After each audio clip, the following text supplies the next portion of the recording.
racism, greed, trauma to brain and spine. And yet, I cannot look away. Heroes are dead. Science has their heads. Oh, is there no escape from here? I need to know. It eats my soul. Nothing stops me and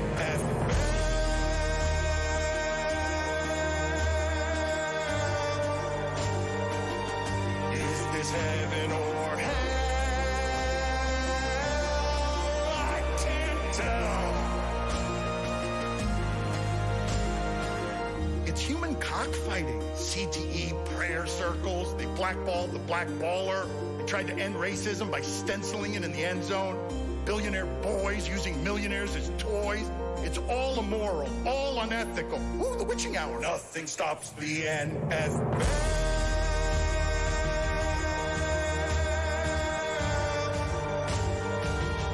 Is this heaven or hell? I can't tell. It's Urban and Snyder and Flores and Gruden, but Kyler, but Kelsey, but Cooper, but Canton. It's cheating and tanking and bounties and banking, but parlays, but face paint, but promo, but Bennings.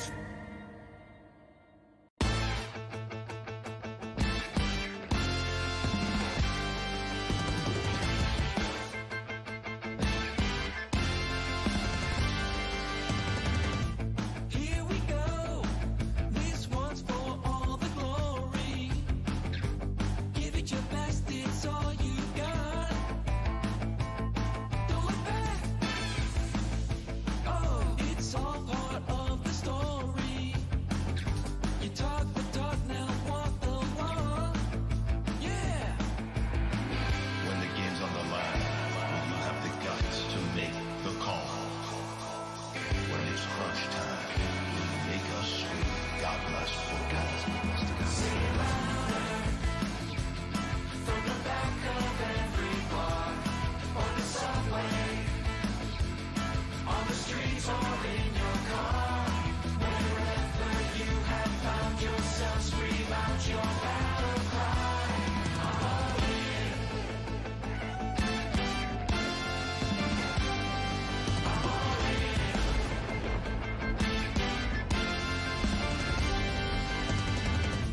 Fourth and goal, open back at your 30. Time to prove you're a hot shot. That's a tap. Oh, your name is Brandon Staley. Unleash some hell and go for gold. Yeah. A few yards to gain. Does your QB have the guts? Will you just punt or throw it up to Cooper Cup? Say it louder. From the back of every bar or the subway, on the streets or in your car, wherever you have found yourself, scream out your battle cry. I'm all in.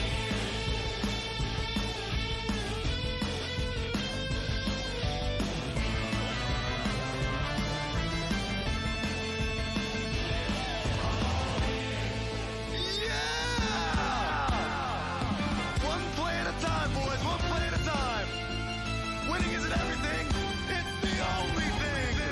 I'm all in. I'm all in. I'm all in. I'm all in.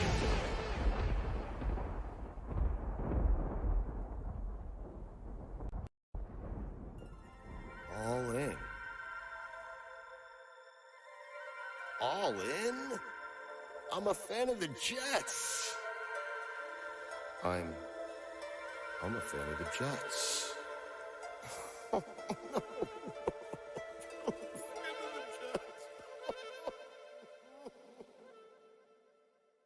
Jets.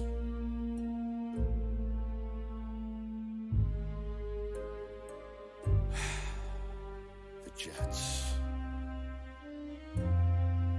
Why this team? The Jets. Ah, the Jets! The Jets!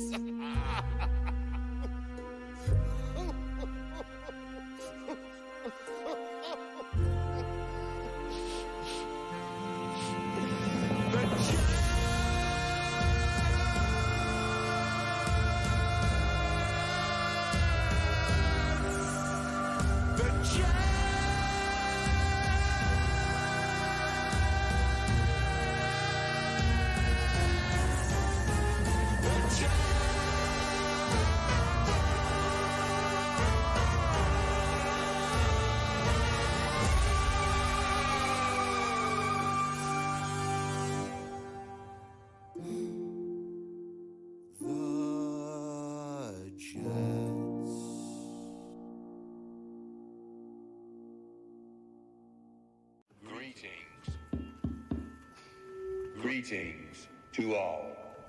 Welcome to 2022. Omicron is on the run, and away it went. But oops, there goes gravity, and here comes a new variant. Omaha, Corona, Hut 1, Hut 2, nothing infects the Super Bowl, and nothing stops football.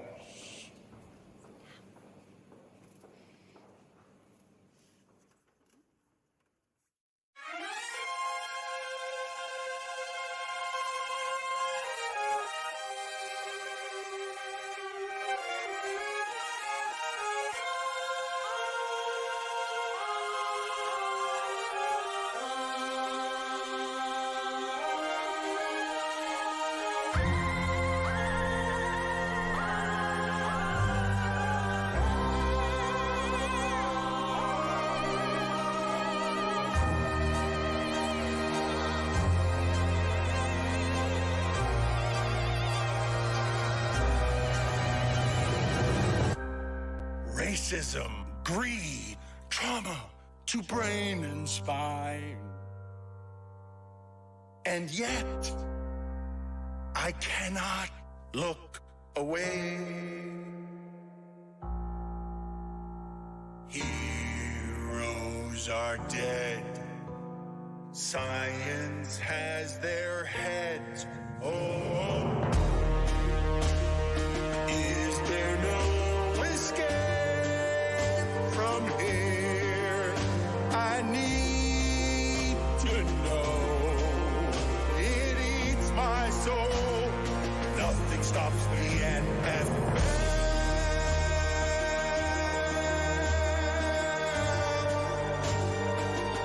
is this heaven or hell? I can't tell. It's human cockfighting. CTE prayer circles. They blackballed the blackballer. They tried to end racism by stenciling it in the end zone. Billionaire boys using millionaires as toys. It's all immoral, all unethical. Ooh, the witching hour. Nothing.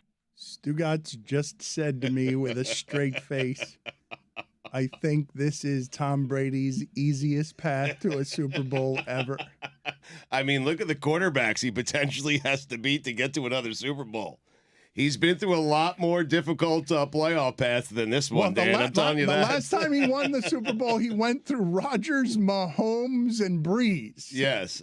This time, if the chalk won, if the favorites won the game, the lower seeds or higher seeds, however you want to say it, it would be Dak Prescott, it would be Jalen Hurts, it would be Kirk Cousins. I mean, Brady's going back to the Super Bowl. Dak Prescott, I don't know if you guys saw this, LaShawn McCoy Shady is now a broadcaster, and LaShawn McCoy's analysis in the game after Dak Prescott threw the pick six against Jacksonville that saved Jacksonville's season. LaShawn McCoy's quote on television as a professional broadcaster was, Dak Prescott is ass. And then he was asked to elaborate, and he said, he's ass. Dak Prescott has as many interceptions as Davis Mills. Like, he is somebody that the Cowboys are going to be scared of trusting. And I don't know what that was that I watched him do yesterday. And now he's got to go to Tampa. But I'm watching that game, and I'm like, how is this happening? They benched Wentz because all his receivers hate him. They're not going to play Heineke. Who's this person they're playing? Sam Howell is from North Carolina, right? That's the North Carolina quarterback that I loved. Yeah, Yes. Fortunately, no, I know all about him. But I didn't expect him. Man, is every damn quarterback that you put in the NFL, except the two that played in that Jets-Dolphins game yesterday, capable of doing what Sam Howell did? It seems to me that everyone in that league, if I put them in, that everyone can look competent, that Cooper Rush can fool you for a while, that Brock Purdy can be somebody like. Purdy's been the best quarterback in football since he's gone in. But what I'm saying to you is everyone in that sport capable of now doing that, given that you have systems in place where these guys have now learned. It stands to reason that if they keep evolving everywhere and getting better at the precision of football, they've learned to not only not have turnovers, unless your name is Ellinger, not just not have turnovers, but you're all going to go 20 for 30 for 200 yards. Every single damn person I put in there, you're going to be like, I don't know, maybe Cooper Rush can play. I don't know, maybe Davis Mills can fool me for a little while. Maybe Joshua Dobbs is my guy. Well, that game was something that made me mad at football because Jacksonville's trying to get into the playoffs. And Joshua Dobbs isn't going to let him 3.5 yards at a time. And this is perfect for the Titans, correct? The end of their season, it's a tombstone. There's no tombstone. It's just a grave with two dirty hands out of it squeezing the air out of a football. That's the tombstone on their season is we're going to try and beat you 2.5 yards at a time, and we almost did it. We were 2.5 minutes from ruining Jacksonville's season with Vrabel being Vrabel and just handing the ball off to Derrick Henry all game and being in 3rd and 2 and Joshua Dobbs getting 2.5 yards. However it is he got him, scrambling to his right, scrambling to his left. I'm going to fool you over here and throw a little bit of an out that could be a pick six, but no, it's not this time. A little 3-yard out toss, and Hooper will fall down immediately. Yeah. Almost won the division. And yes, and we're going to keep the ball for 12 minutes. You say you don't like that form of football, bleep off. 20-play drive, we're going to kick a field goal, and we're just going to not let you have the football. Jacksonville, you're going to be playing for your season, and you're going to have 5 possessions all game. 6.5 points. That was the easiest bet I've ever made in my life. Don't come that easy, folks. I had the Jags. I asked my bookie halfway through, hey, I clicked on the wrong team here. LeBron James, Stugotz, before we get to the football, LeBron James is being quoted as saying, y'all know what the bleep should be happening. I don't need to talk. I love that. I love it. What do you think he means by that? It means that he wants the Lakers to trade away their entire future to fix their deeply mediocre team that he is responsible for. Well, but he's really good, though, right? He's still playing, at just an unbelievable level. Did he get his midseason refreshments? It's not midseason yet. He's they're 3.5 games out of home court in the first round. Do we even think they're one trade away from competing for the championship? I mean, if they don't have the pieces to get anybody that's good, right? But if I make it the guys they've been talking about, like Buddy Hield or people who are shooters, and then you've got Anthony Davis is actually healthy, which is something you can never trust. You have to understand why at his age he would if he's playing that well, Stugotz, it stands to reason that all of us watching this are saying the sport is better when LeBron James's teams matter, and the Lakers have to be about win now. How can they not be about win now? Well, I mean, when LeBron's your best player, you're in win now mode. They've won 5 straight, but they need Anthony Davis to be healthy. There's not a move they can make. Like any move they make, Dan, it's not going to matter unless that guy's healthy headed into the playoffs. He has to be and stays healthy. They've made massive mistakes in T-building. I'm not going to say that, LeBron is 100% to blame here, but they also traded for Russell Westbrook. And LeBron James was the driving force behind that, and they wanted to give up on it in less than a year. And they are currently still stuck with Russell Westbrook. You're not getting much more than salary filler in exchange for him unless you're tossing all your first-round picks in there. And I think Cleveland is probably the example of restraint here. They showed some restraint in the final season. Yes, they lost him, but now they've rebuilt. And I know that the Lakers are not a team that are ever really that interested in rebuilding. They would go again in free agency. They try and get the next star. But the Lakers in their current situation is a team that are just not very good. Like, you have to, at a certain point, acknowledge we cannot continue to mortgage and mortgage and mortgage with a team that we don't think is going to get there anyway. But we were talking in the Big Suey because LeBron can't think that way. You can think that way. The Lakers front office can think that way. But we were just talking about the idea of all of the coaches noticing what the other coaches are making and how the market fluctuates. When LeBron James sees what Kyrie Irving and Kevin Durant get in Brooklyn with their power, why would he want to stay quiet and expect the Lakers to not give him similar things, given that he has every right in the world to believe I'm not only more valuable than those people, I'm better than those people? Why? If you guys think that these guys are all doing, and they are, comparison shopping on money, if it's a salary cap sport, why wouldn't they be doing it on power too? And why wouldn't LeBron be frustrated on why won't you guys just get me everybody I want? And if Westbrook doesn't work, hey, look how fast they got Harden out of there. Just keep getting me other people. Harden has value, though. Yeah, Russell Westbrook has none. negative value. Right. They gave LeBron that power, and he chose the wrong players. That's on LeBron. It's not on Jeannie Buss. It's not on anyone else. Understood. But what I'm saying is he still wants it. Like, there's nobody. Well, Dan, I think he still has it. There's just nothing that they can do because of the moves that he made before today. There is something they can do. They can get rid of every first-round pick that they have, and you can understand LeBron being like, I don't care about your first-round picks. But the owner of the team and the general manager, who I do not think will be there for much longer, do have some responsibility to the organization. Be like, LeBron, we're kind of teetering around the play-in here. Do you think we're beating Denver? Because I don't think we're beating Denver. LeBron thinks that, though, if Anthony Davis is healthy. Of course, he has to, right. but the organization at a certain point has to think about themselves. And they have to think, we can't just give away everything because we have you here. And also, LeBron, if you're talking about power and comparison shopping on power, he signed an extension. He can't get traded this year.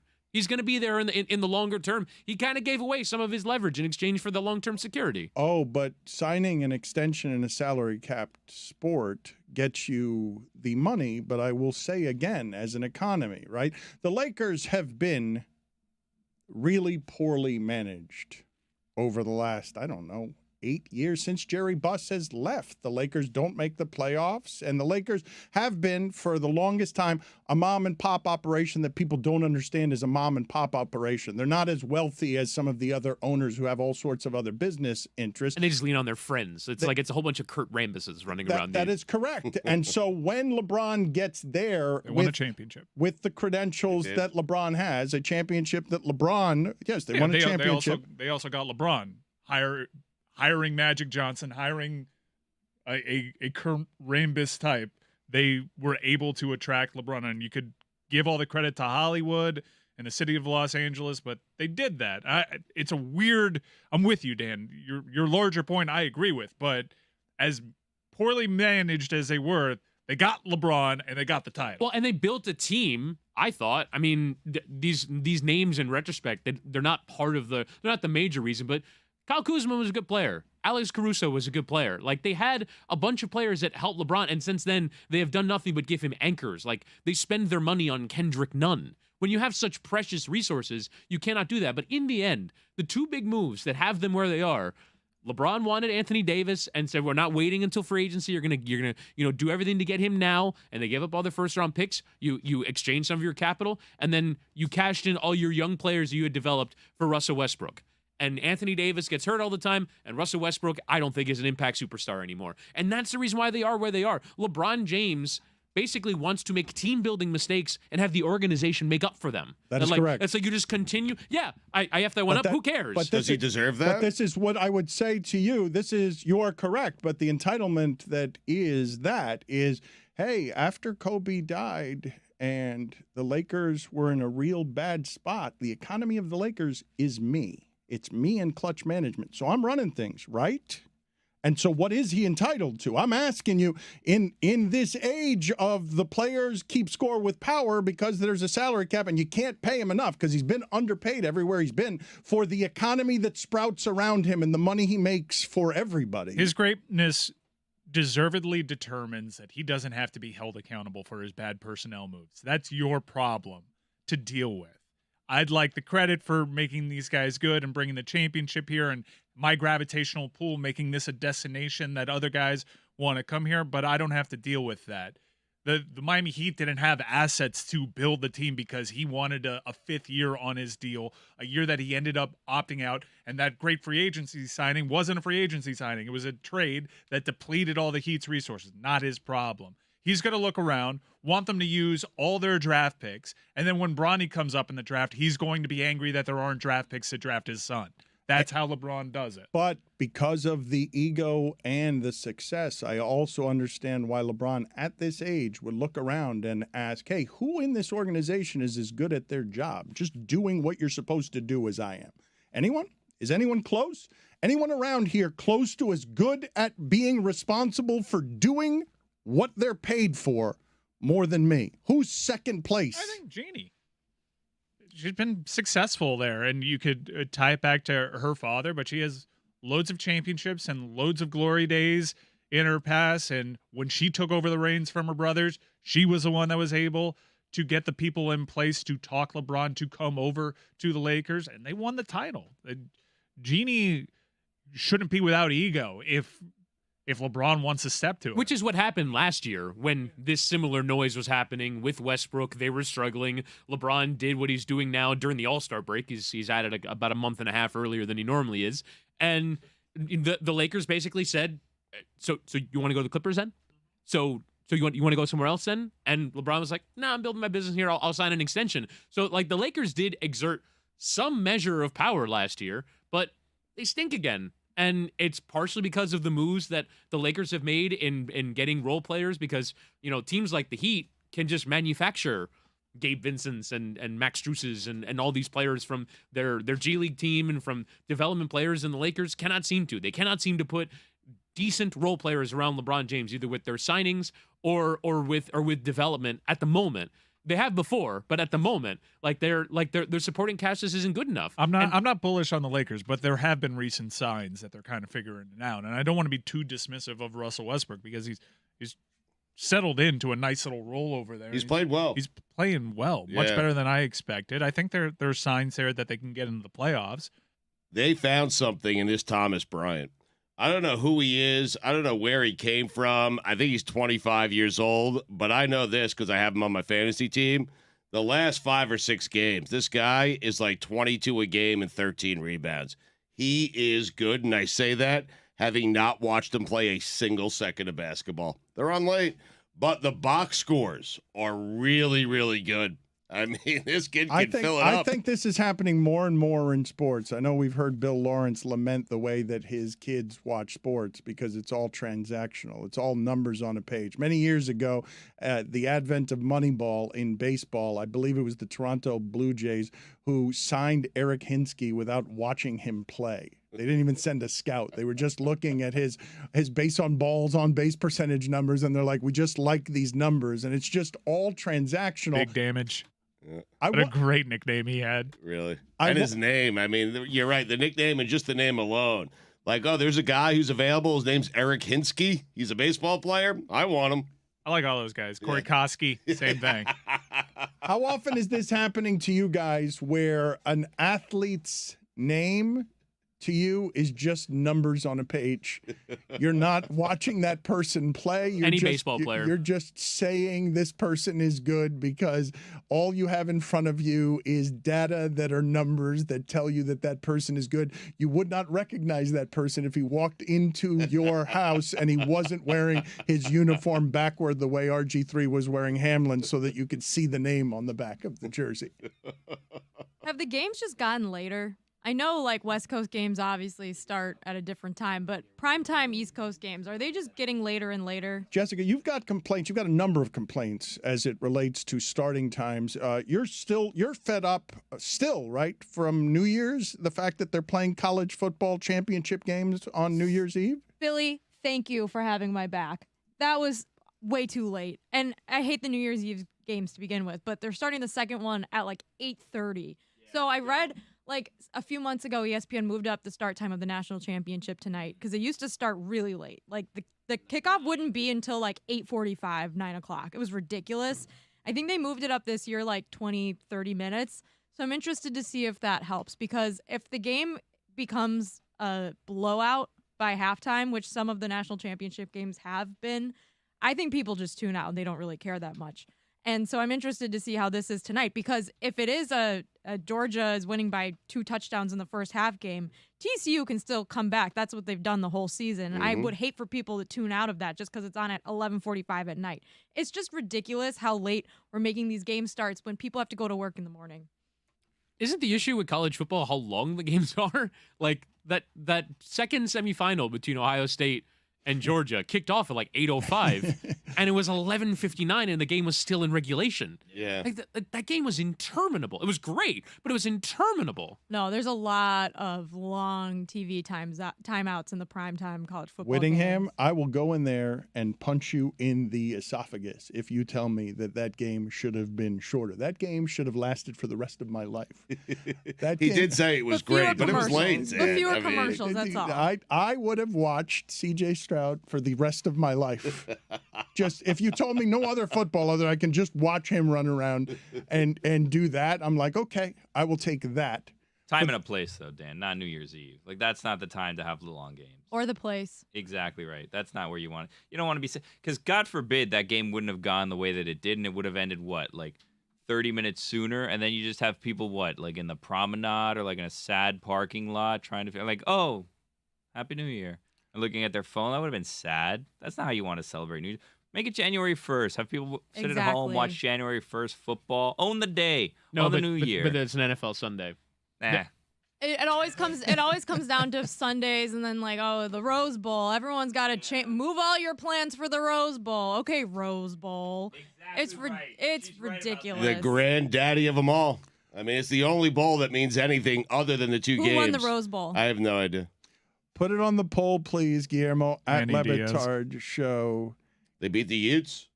Can you crush them? Can you argue? Oh. Can you ever argue with the guy Cam Rising whose was hurt. argument is That's the thing, you guys. All these other sports, let the NFL bully them around and tell them what days they can and can't have games. Why can't you Exactly. have a game? You think that the college football playoffs is not going to get viewers on just because it's on a Sunday? Not as many. I also think we let the West Coast bully us around. Wouldn't West Coast people love if primetime games started at like 3 o'clock and you could start watching it like surreptitiously on your phone at work? Aren't you bullying the West Coast by saying that the game should start when it like for the East Coast? Like you're basically doing that to the West Coast. Yeah, because East Coast rules. Duh. we Don't should more people live on the East Coast? I'm gonna look this up. put it I'm on on the, it. put it on the I'm on poll it. at LeBatard Show. Does East Coast rule? Duh. Don't look it up because then you might be wrong. Just say it. I am going. I looked it up Just- and it's true. Just go back. There's more people on the East Coast. Mike Schur is here to do his daily stat of the day. I am either going to hit him with a cease and desist or a restraining order. I have not decided because all he does is complain about how the Miami Heat play basketball and how much he hates aesthetically how the Miami Heat are playing basketball. You were delighted yesterday to see them lose at the buzzer because referees cheat? I'm always delighted to see them lose. I was especially delighted yesterday because Jimmy Butler intentionally fell into Kevin Durant's knee to injure him to get him out of the game. We all saw it. And because the way that they play basketball is infuriating and stupid, and I hate it. And I'm not going to, you can file any legal document you want. I'm never stopping texting you about this. It is so awful to watch them play. It is the worst watch in all of sports. It is terrible. They are a terrible basketball team to watch play. They're the lowest scoring team in the league. They run 2 plays. Tyler Hero comes up, Bam sets a screen at the top of the key. Tyler Hero runs in and tries to hit a floater. Or Bam gets the ball on the pick and roll and throws up a little 10-footer from the elbow. That's it. Those are the two plays they run over and over and over. And they just slap at the ball and they shove people and they just like, they're like, you know what they are? They're like sleazy defense lawyers who get their clients off on technicalities. They're like That's how they play Sunnyside. basketball. Come on, man. Also, hey, Roy's not here today, but guess what? I went to a hockey game. Wow. For the first, and I went to a Bruins LA Kings game. It was the first hockey game I had seen. I looked this up in 38 years. What was the last? The last game I saw was the Hartford Whalers against the Edmonton Oilers on February 13th, 1984, and the Whalers won 11-0, and it was great. And I hadn't seen another hockey game live since February 13th of 1984. It was really fun. That was 10 years I had a before great I was time. born, you old man. The sport is crazy because I just saw Blake Wheeler of the Winnipeg Jets got hit with a shot, and all of a sudden he had a ruptured testicle. And he kept playing, of course. Finish the game. What? Hockey player. Yeah, just a shot hit him, and Christian Pulisic had to leave the game for that. he didn't even have a ruptured testicle, did he? That wasn't just a bruise to his pelvic area. Mm-hmm. No, it's very clear when you see a hockey game live that by the end of the game, 2 of the guys on the ice have broken femurs, and they're just still skating around. I need somebody to explain to me what the horrors of trying to play through a ruptured testicle are. I've heard foul tips and catchers. I've heard catchers have tried to play through that, but playing a hockey game with put it on the poll, Guillermo, at LeBatardShow. Do you think anyone in the world should be playing a hockey game, a professional hockey game with a ruptured testicle? There was a Howe on the 84 Hartford team. Yeah. It was like Yari Curry and Ulf Samuelson and all those guys. Ferraro. By the way, there's a famous baseball anecdote. I think it's in Bill Lee's book about Carlton Fisk, I want to say, like sliding to his left to try to short hop a pitch that was in the dirt, and his athletic cup shifted and the edge of the cup went between his testicles, and then the ball hit the cup. And he had to leave the game and was like rolling around on the ground for like an hour within extreme agony. So it's not just hockey. I don't know why it makes me so happy just to hear the phrase Hartford Whalers. That was a better time. I mean, it's cartoonishly comedic. Hartford, Connecticut had a professional team. I don't know if it was a better time. But It's not just that. Like, they love the Whalers there still. Like, when we would land there to go to ESPN, they would still be selling Hartford Whalers gear at the airport every time It's you all go we there. had. That's all they have. It's all The we logo had. was We had the Whalers, and twice a year, this is how long ago it was, twice a year the Celtics would play home games at the Hartford Civic Center as a New England outreach or something. And so I went and saw like Bird and Parrish and McHale at the Hartford Civic Center a few times.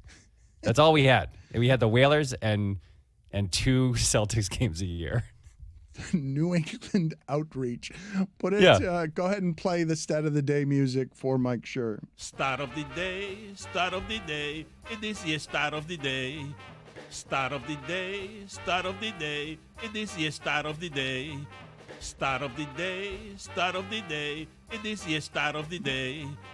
Start of the day, start of the day. It is the start of the day.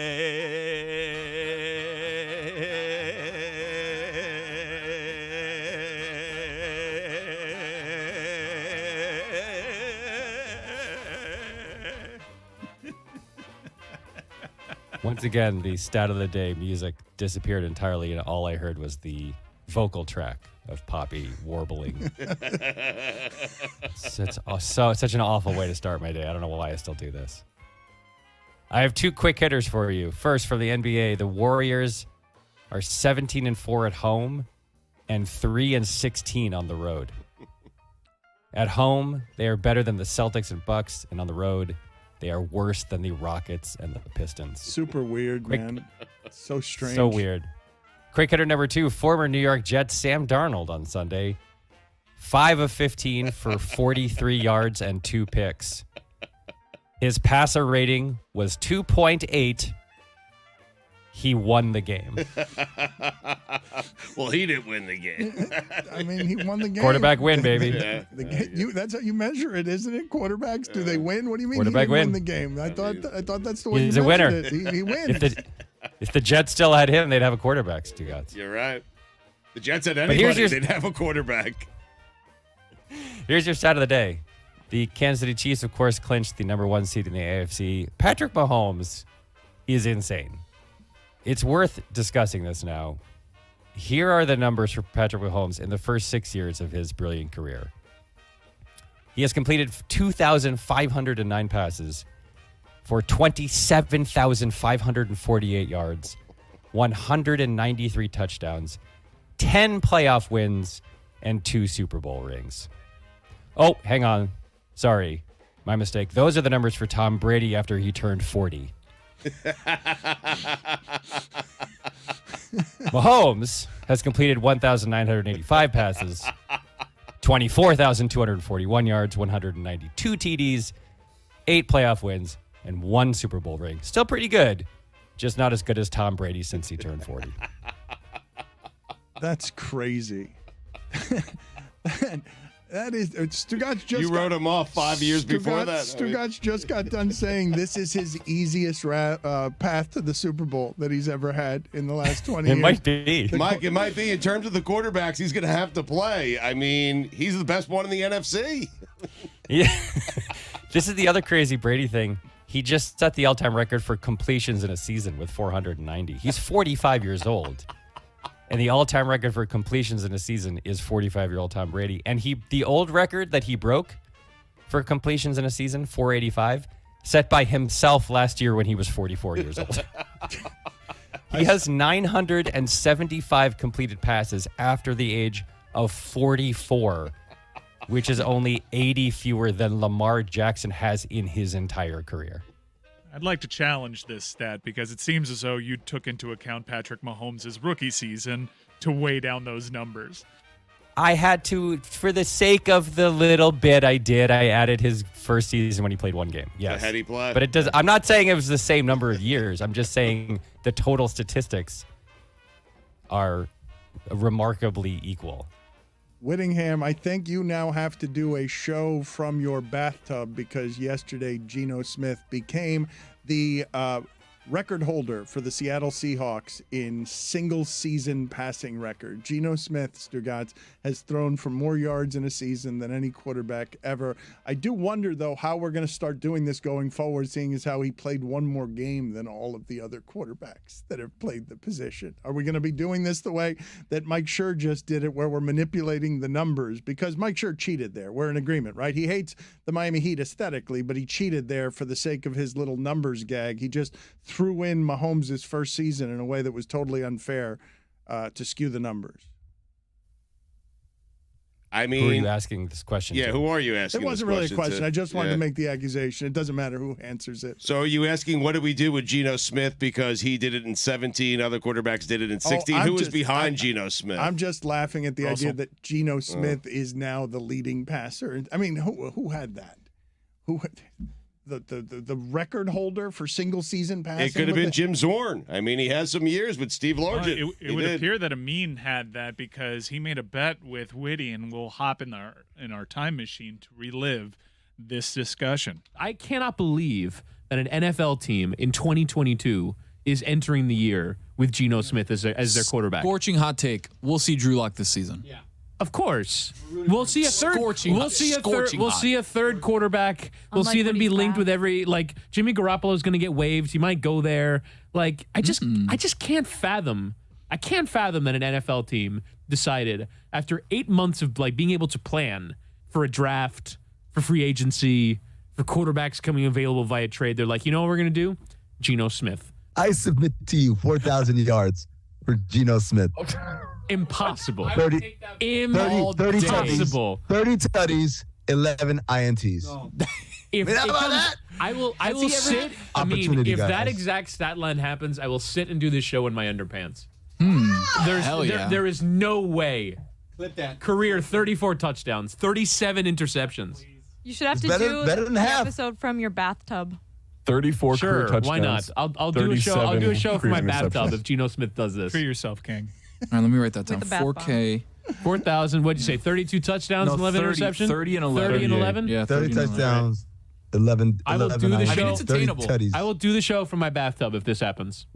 And he has exactly 30 touchdowns and 11 interceptions. That's amazing. Holy shit! Amin Elhassan. I almost like I expert. wanted to come in here and weasel my way out of this and be like, he said 4,000. He had 4,200. He went over. Amin with low expectation. I was gonna do a weasel He thing, nailed it. but I'm just so goddamn impressed that he got that exactly right. That's impossible. Oh, that has got to be It's amazing. I don't think anyone in sports has had a better prediction than that one ever. I maintain that what we just aired is the single greatest prediction anyone has made, and I won't limit it to sports. No one had Geno Smith being any good. Next to the worst projection by Tony saying Drew Lock was going to play this He season. caught by a the way. stray. Yeah. Tony caught a Yeah. stray. Hold there. on. Here we go. Everybody Oh, stop for a here second. comes the My defender. hot Here we take go. was at some point we'll see Drew Lock. We saw him a lot on TV. They showed him a ton No. singing on the sidelines. No, Come on. no. And I I'm want to see turning you your in a mic. bathtub. Oh, God. You're not even trying anymore. Low key, the best part of that whole thing is Tony saying, lazy. "Let me write this down," as if it isn't being recorded. Whittingham. We need to write this on a piece of paper. When are you doing the bathtub show? And Mike Ryan, bomb, when are you too. going to eat the toilet paper? Oh, definitely soon, real soon. I guess I'm gonna have to do the show from a bathtub. What do you mean you guess? With a bath bomb. It was recorded in history. That's right. You All agreed right. to it. But I mean, that's gonna get. I mean, we record for like 4 hours. We're just be sitting in I'd love bathtub water for 4 straight hours. Yeah, the pruning situation would be terrible. Yeah, well, I don't want to add to your weaselness, but you didn't technically say there would be water in the bathtub. Wow, Mike. And I did say in my underpants, so I will have to be in my underpants. So I'll have to be shirtless. But you know, the angle can be sort of like above the nipples. It'll be fine. No, we didn't say anything about the camera Below angle. the nipple, below for the nipple, show. for sure. No, we're not Free doing the nipple. No, we're not doing that. It'll just be me lying down in a bathtub, shirtless, and it'll be sort of from like kind of mid chest height up. Tasteful. It'll be tasteful. It'll be tasteful, exactly. What fun is that? I've got friends in adulthood who have some boobage who, when taking pictures on the beach or in pools, shout "nipples up." Just asking, making. For me, it's sort of like shoulders forward. Like shoulders forward brings the chest back, and so you see a little bit less of it. I shout shoulders forward before I take a picture. You shouldn't have made the bet if you didn't want to suffer the indignity, and you lost the bet so thoroughly that you should suffer the indignity as embarrassing as it should be in the name of having dignity and honor and giving people the show content payoff. Like, you couldn't have. That is amazing sound. I don't want to just skip past the fact that our basketball expert, when all of us were doing what Tony's doing, Drew Lock, ha ha ha, Geno Smith, their Self-appointed quarterback, football expert, also, by the way. that nobody in our audience got football as right as Amin Elhassan did by correctly predicting stats that if I'd asked Pete Carroll whether they were possible, he would have laughed in my face. Amin knows football.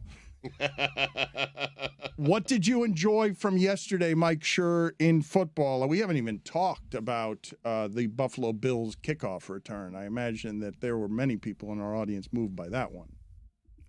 I guess. I was creeped out, honestly, by all of the Damar stuff. I maybe this is a bad take on my part, but it felt like, I don't know. It felt like everybody had his back, and that was great, and I understand why, obviously. But it also started to seem like the NFL was parading around the degree to which people were rooting for him and pulling for him to distract from the essential unsafeness of the sport.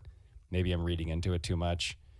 And I was happy for the Bills. Again, the Patriots stink. I didn't want them to ruin that moment. I was rooting for the Bills. And I was happy. That was a cool moment when they had the opening kickoff run back. That was great.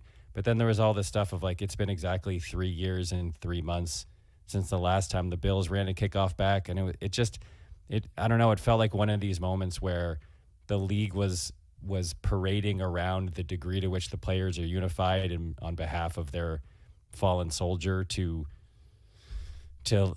make everybody try to feel good or distract everybody, and it just bummed me out. The whole thing bummed me out. I hated that I was watching the sport again because I knew that was what was going to happen, and I felt dirty and bad for it. So I don't want to bring everybody down here, but I had a hard time enjoying anything from football. I had a honestly. similar reaction when Ryan Shazier got hurt, and I remember sort of the celebration. Yes, of course, he can walk more normally now, but oh my God, what just happened there? I do feel part of the reaction is that you feel better compared to how you felt a week ago when you were scared, terrified, helpless, and everything else, and you just want to feel part of the better. reaction is he feels better, the player feels better, the Bills feel better. The Bills were clearly affected by it. They spoke to him. They can go out and play football again. Like, that's what you're feeling good for. Like I like Mike, I have a hard time believing like none of that made you feel any kind of good. No, of course it did, but the degree to which I'm feeling better is mitigated by the understanding that that guy is in a hospital bed with a tube in his nose. Like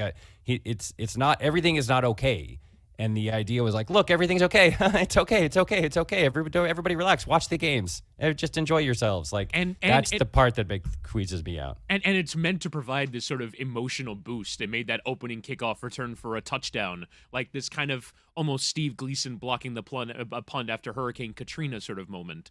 Like there were sort of these moments, like it's meant to provide like, hey, look how cool. And like, I will admit, when I saw the I was like, wow, of all days for the opening kickoff to go back. But it is kind of bizarre that like you're celebrating the thing that caused the thing to then celebrate the thing. Like it's a loop of violence. Right. The home run after Jose Fernandez and the kickoff return in the Bills game are not the same thing, right? It's like one is a moment that gives you chills for a sort of beautiful reason, and one of them is a thing that gives you chills that are masking the essential agony and pain of the very sport that they're playing. And that it just, again, I'm sorry, I don't want to bring everybody's mood down. Mike, but you already did. I'm Sorry. just as cynical as you are, but I Prove thought that that pitch, too. because Damar Hamlin was putting so much like out into the world, like he was tweeting throughout the game, like he had been very vocal on social media up until that point, that I felt like it seemed like from what I was reading, from what him and his family were putting out, that like he really appreciated that. And in that situation, if that is something that made him feel good and the players on the team feel good, I'll put some of my cynicism aside for a second.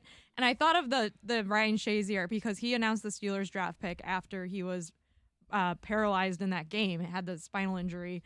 And I remember at the time hearing some takes that like, this is really crappy of the NFL to put him out there to try to make everyone feel better, to use him as like a shield, basically, like, look, he's okay. But I remember at the time getting really frustrated with that take too, because Ryan Shazier is an adult with agency. And if that's what he wants to do because he loves football and wants to be connected with the sport, then I'm not going to be the one to criticize him for that. And I think it takes a lot of agency away from people with disabilities or have had certain injuries to be like, I know better than you. And so when I saw Damar putting all of this like positivity out into his social media feeds and posting the pictures, and he was on the team meetings and everything, it made me feel like whatever the NFL was doing and the Buffalo Bills were doing was appreciated. And I'm going to just kind of put my cynicism aside for now. And I'm still going to think about the way he was injured and how that obviously was because of football. But in that moment, I get why it was such an emotional thing and why every network and every team was doing something for him in that moment. Yeah, 0% of my discomfort was based on Damar Hamlin or the Bills or any individual player or anything. It had nothing to do with the actions or the tweets or anything of the people involved. It was just it was more about my relationship to the game, like as a fan and a spectator and a participant in the sport. So yeah, I don't begrudge anybody the feelings that they had. It was just like there were just aspects of it, tertiary aspects of it, like the fact that Damar Hamlin's charity drive raised $8 million, his toy drive. That's amazing. That's incredible, like the way that people rallied to his side. But you know who else could probably use $8 million is Damar Hamlin. Like he has a very long road ahead of him of recovery, and I'm very grateful that people donated to his toy drive, but he needs money, and his pension hasn't vested and his healthcare hasn't vested yet. And it's like, there's the if you look one level deeper than what's actually happening in any of these emotional outpourings, you get to like another sad truth about the sport and about the guy who was injured, and that's what makes me personally feel uncomfortable. That's something I learned this weekend, Stugotz, that I did not know, because the NFLPA and NFL have negotiated so that Hamlin will get his full salary, and they're working behind the scenes to make sure that he gets money. But he had a contract clause, as many of these guys do, that if you end up on injured reserve, you get paid less. I didn't even know that. That's not something. That's that perfect example. It was like I saw that too, and I was very happy. But then I thought about all of the guys who have gotten brutally hurt, career-ending injuries that weren't nearly as scary or dramatic or nationally televised as his was, who could have also used that in their contracts, that they don't get paid less because they're an injured reserve. Like, that's what I mean. It's like one level deeper than every one of the heartwarming details of this situation leads you to an uncomfortable conclusion about the players and the way they're treated. But you also come into it with all of these moral conundrums about enjoying football, and I think that a lot of people watching yesterday were given permission by Hamlin and everyone else to, I don't have to. He's telling me it's okay. I don't have Yes. I don't have to feel like I did on Monday the last time I was watching games. I now have permission to enjoy this again because he's not dead. Right. That's exactly the point. The point is that the whole thing seemed like it was aimed at, and it was aimed at, giving us all permission to enjoy football again and to try not to think about something that we ought to think about a lot more than we do. But it was also aimed at, I think, Mike, where it's going to happen. I've been watching football 40 years. I've seen that happen once. And I think the NFL, in part, deserves some credit for, okay, it happened, but they were prepared for when it actually did happen. Yeah, I mean, there is a lot to be happy about, honestly. Like, there's a whole lot to make us happy, right? The speed and the skill with which the folks on the field dealt with what happened, the actions of the first responders and the medical staff and the training staff and all that. I mean, they saved his life, right? There is genuine cause for celebration. I'm not trying to take away any aspect of the genuine causes of celebration that we should all feel right now. It's the once you get over that and you think one level deeper about the entire sport and the way that players are paid and treated and compensated and everything else, that's where the discomfort comes in, and that's why it's a bummer to be me. This is the path we go on when you don't want to bring down the mood. I'd hate to see the path when you do want to bring down the mood. Oh, you really would. It's not pretty. Yeah, I could bring you all down in a heartbeat. This is what we need to remember, though, the next CBA agreement, when we're all complaining like, well, there might be a lockout. The players should just do this or that. Like, we need to remember all of the things that you just talked about. And it seems like those are the moments when fans tend to forget because they just want to watch the games get played. We need to remember that Chris Cody's out here. He's flying to Buffalo saying Tua needs to get his ass out there.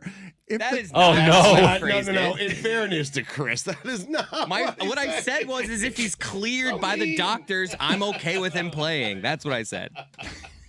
How are we feeling about the Dolphins Super Bowl pick right now, gents Good. and lady? Feeling great. And they got shot.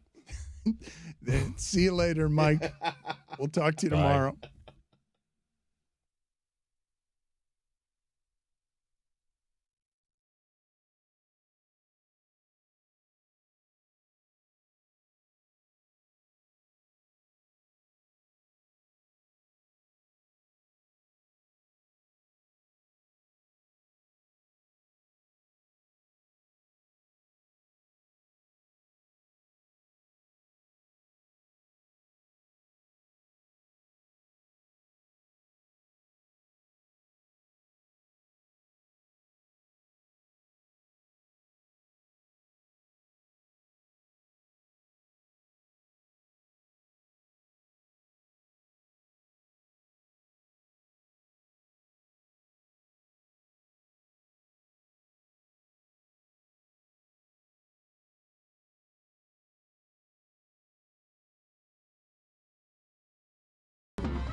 What's the bet?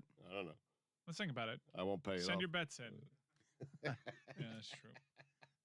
And the bet that's the thing that you heard the key muttering, the key asterisk he put on the other end of that. Hey, you guys have boxed me in. Yeah, no, I'm not doing any of this. None of it. I don't believe any of what I'm saying. That's a good defense. Never mind. All I've been doing is questioning all season this team I haven't watched at all in Georgia. All I've been saying is you got to beat Alabama, and then I just say they're going to beat Alabama's going to beat them by 3 touchdowns. Put stakes on it. Oh no. No, never mind. They've only given up 83 points. Can I get 6.5 points? Is what you say with all the confidence in the world. What if you want to go straight up? Yeah, if you want to go straight up results, I will do the fine bomb. The old classic. Oh shit! I'm willing to do holy a hair versus hair match. Shit! If we're just going straight up. Well, I'm not going straight Holy shit! It's still No. I did it already. I want to intervene here. Stu I want to Gotz. intervene here. I'll do That's it. a dangerous game. Are you kidding me, Mike? I'll Mike, do the fine bomb straight up. this is crazy. What Mike is just No spread, just straight up. Your whole Alabama's the best. Do it against Alabama. Wow. And me just He just put his trusting money that in. I've seen the best defense I've Yeah, ever but he's seen. taking 6.5 away. Yeah, I mean, really. how much Oh, but- confidence does he have in that defense? Well, I just raised the stakes. It's his hombre. hair. He It's, just put his hairless balls on the table, Stugotz. Been there. Been there, done that. Wow. I mean, been there, done that. Sorry. Full circle joke there. Greg Cody, are you familiar with Circle joke. what the fine bomb is? Because for the audience that doesn't know, I'd like everyone to understand. Mike Ryan cares about his hair. Mike Ryan is worried about losing There's his a good hair. chance that if I do this, it never grows back. This is what you have just put up at stakes is shocking to me. The amount of belief in Georgia that you have is the opposite of the amount of belief in Alabama that Stugotz has. Stop saying the name despite Georgia. all Stop his- reminding me. all his bluster. Like Stugotz is now so I've never He's seen him so taking the scared. spread out of it. Yeah, though. that's I not mean, fair. It's not fair. Make, You- that, you're- what make you're- that bet against the spread. Yeah. What you're If scared you're of that confident, I is mean, his confidence. Spread is I am generally 50-50. terrified of his confidence. Sports books are aimed that the spread is aimed to just get 50-50 action, be a coin flip, and collect on the vig. I'm not gonna bet my hair on 50-50. I'm gonna bet my hair on what I've seen this season. And I think we got to find someone to take that bet.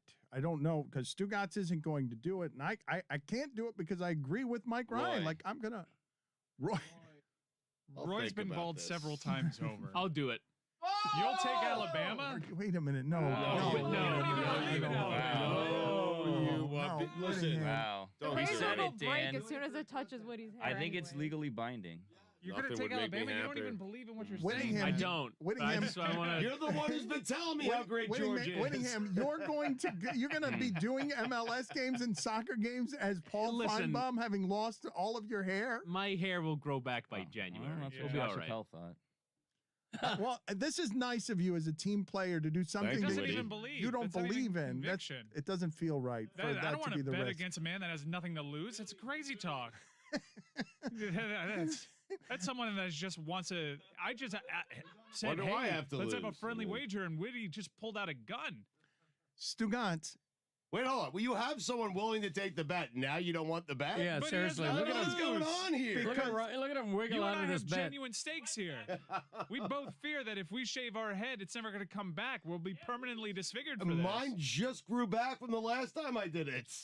Think I don't about think how I've ever weird seen your Whitty's hair. going to look bald, though. But Whitty doesn't even believe what he's saying. I So? can't do the bet this way. The reason I can't do it, it's less satisfying that Whitty's just doing it as a team player so Yeah, that the no, my bet audience. is against him espousing The the guy same who's nonsense all year been for all long. year, his only analysis is Georgia beat Alabama. Prove it to me. Yeah. But he hasn't had any other college football analysis. What other analysis is there to give? That's the That's it. game. That's all Whoever you wins that need. game I wins will it all. say your Yeah. confidence just scared me a little bit, Whitty. But my qualm is not with you; it's with him. Qualm. My qualm. We're quamming. Yeah, my Your qualm. quarrel or your qualm? I combine the two. My 6.5 qualm- points, and perhaps we'll get somewhere. I mean, My qualm is Yes. with you saying beat Alabama right. Okay. and not watching college football. now at all. I'm telling you, beat him by 6.5. There you go. Stugotz is going to continue to wiggle around here. Maybe We're not 1.5. going to get the payoff, Mike. So is there a permutation of this bet that has you shaving your head if Georgia loses outright? But then at 6.5, we can have some stakes as well for Stugotz, or do you think he's just going to keep backpedaling and never pay anything, and it's just going to be stakes for you? I'm willing to agree that. Shit, this is a monster game this weekend. I'm willing to agree to Stugotz's stakes are 6.5, though I will say that's bullshit. My stakes are just straight up. But what happens if it's a 4-point game? What happens if Georgia wins by 4? And we all lose. Well, that's Stugotz's cowardice defeats us all. That's a middle. That's what you call in the gambling world. But how am I middle. the coward here? Yeah. You're not. Right. Stugotz, the reason that Because you're you the just coward wanted all 6.5. year, you have crushed the idea that Right. Georgia's for real. And it's not been Yes. about point spreads. It's not been about does Alabama need 6.5 points. All year, you've been out here saying they need to beat Alabama. Now you're saying I need 6.5 points. It's not about beating Alabama. And all year, you guys have been telling me this is the greatest defense you've hold ever on. seen. So That's you right. shouldn't I'm be gonna nuke scared this. about I'm 6.5 gonna nuke points. this right now. I Would you mean, do the fine bomb it's a for 6.5? touchdown. Would you do the fine bomb for 6.5? If you give me 6.5 points, If we play the spread, Georgia straight wins up, by 7 points, I have to do Feinbaum? Sure. It's done. It's not done. Why not? It's done. Sounds done. And so it is. Because again, Mike Ryan is putting. Mike, I will tell you, it took me 18 months to grow my hair back. Thanks. 18 months. Why are you telling him that? I just Done. wanted him to know. I care. Mike Ryan is doing a 50-50 All right, bet. let me think about this. Okay. Another thing. I Stugotz's want to do this on the agreed. You fly. guys gave just the turn. agreed. Yeah, you gave He him the just turn. He said agreed. Ask me a I wanted to question. see if he would do it. Well, he asked did. him. I No, just asked him. But I he didn't asked say the I challenged question, you. and Yeah. Stugotz says yes. Now He he would do agrees. Now we're going to see if I Mike wanted Ryan to- agrees to I 6.5 wanted to make points. sure that the spread was the sticking point here and not the actual hair. Now I'm not so sure. I won 8.5 points. Okay, see, that's what I was worried about. Well, no, he agreed to that, and then No, he wasn't. that was then. This is now. Yeah. It's done. It was That was agreed only to. 30 seconds ago, but I mean, So now you've already moved it to 2 points. well, 9 points now. Andy's not going to do it if he loses. Like that's it. It's the eternal conundrum of whack-a-mole. And the worst of it is, you will look like Feinbaum if the upset happens, and he will win as he often does. I will. Stugotz, I don't think that as a show we can just skip past what I believe is the closest thing to a miracle that we've ever had happen on our show. Geno Smith had not played for 8 years.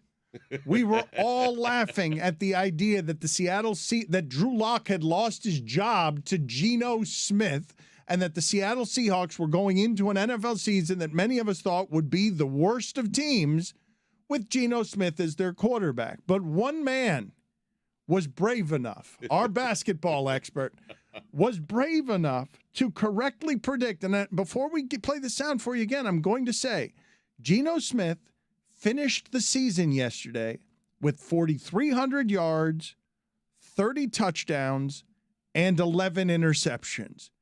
This is crazy that this is not something that we had an argument about this morning.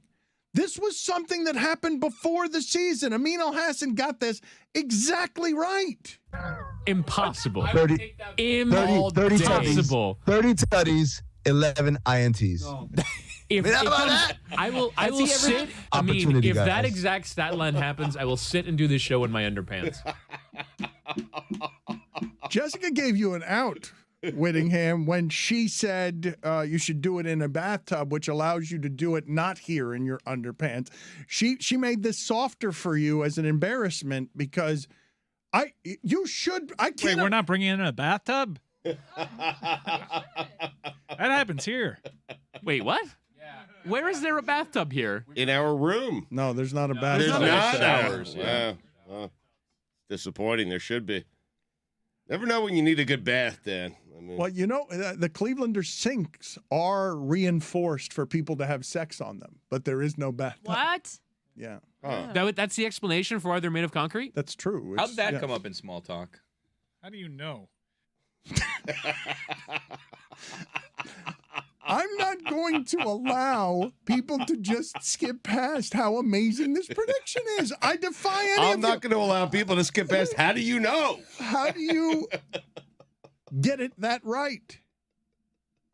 It's an all-time prediction. It's great. I It really is. have to just tip my cap and be like, you know what? You got to do more than tip your cap. Yeah. Is my point. Well, My I mean, I have to do the show from a bathtub, but I'm asking the audience to give me a prediction ever more ridiculous than that one. Like, never mind on the show, any kind of prediction. Like, I'm putting this up there with the guy who built the Titanic saying it couldn't be sunk. Like, it's the opposite of that. Yeah, on the opposite end, yeah. Just like the most spectacular, because like you see people make correct score predictions on one game.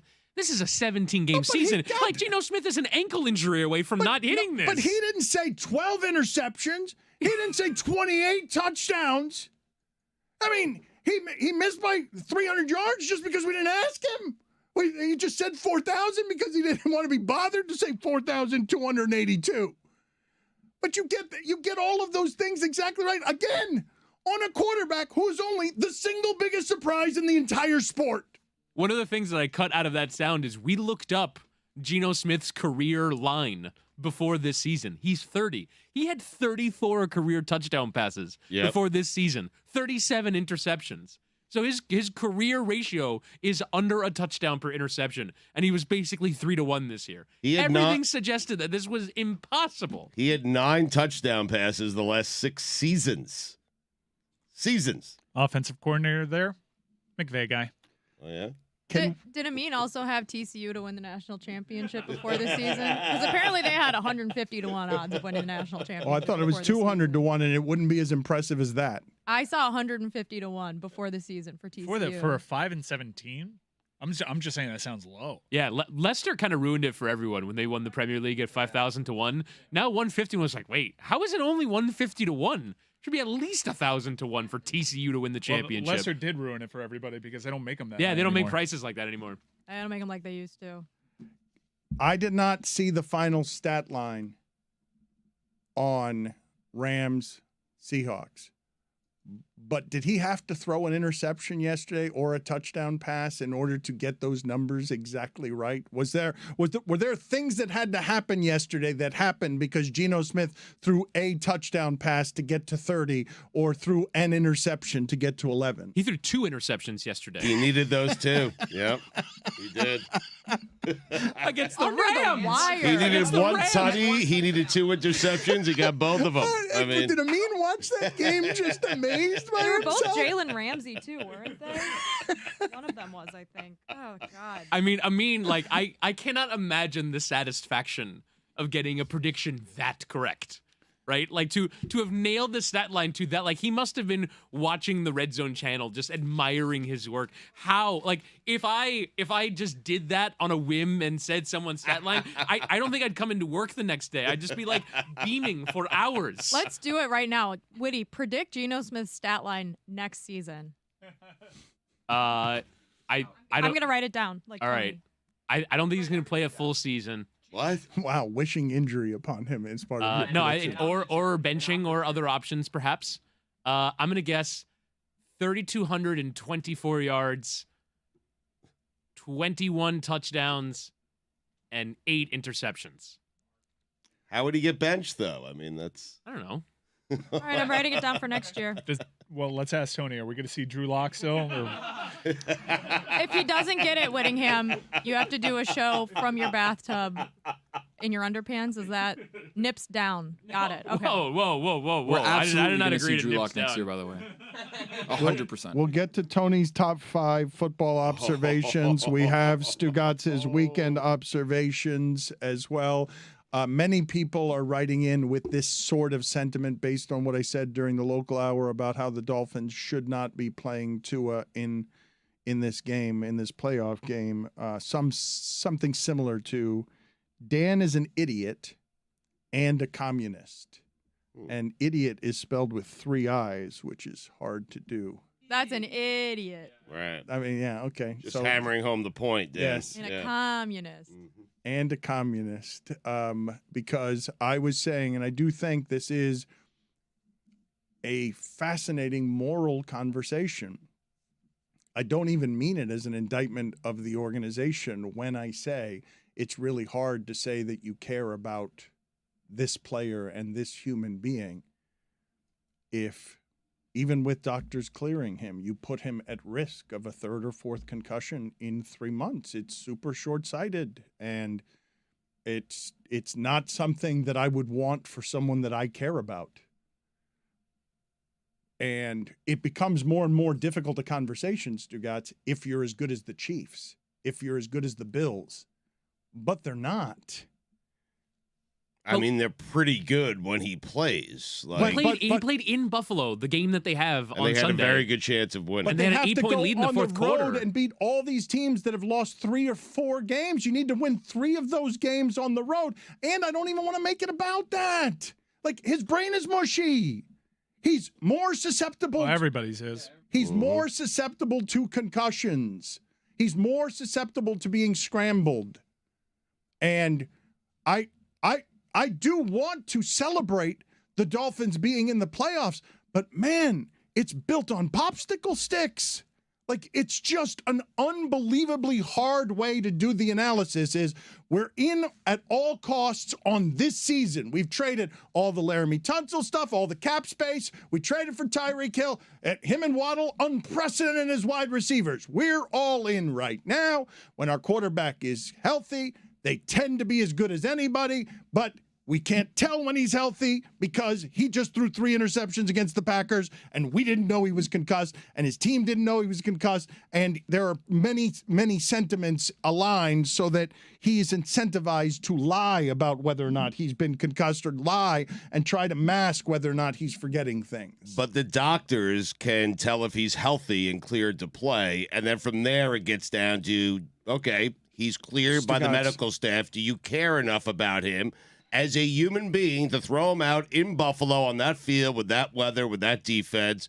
Do you care enough about him? And my guess is if Tua can play, he's going to play, Dan. I'm not saying they don't care about him, but Mike McDaniel wants to win a football game. He does. There are a couple of combinations here that make this difficult, right? I do not know the people listening to this, how much faith they have in doctors. I'm asking that question innocently because many people distrust doctors. They are practicing medicine. They are trying to understand this stuff. Their concussion protocols have been pretty significantly botched, and this is a hidden thing, and I don't think they test for it well on the sidelines with, hey, do you remember this?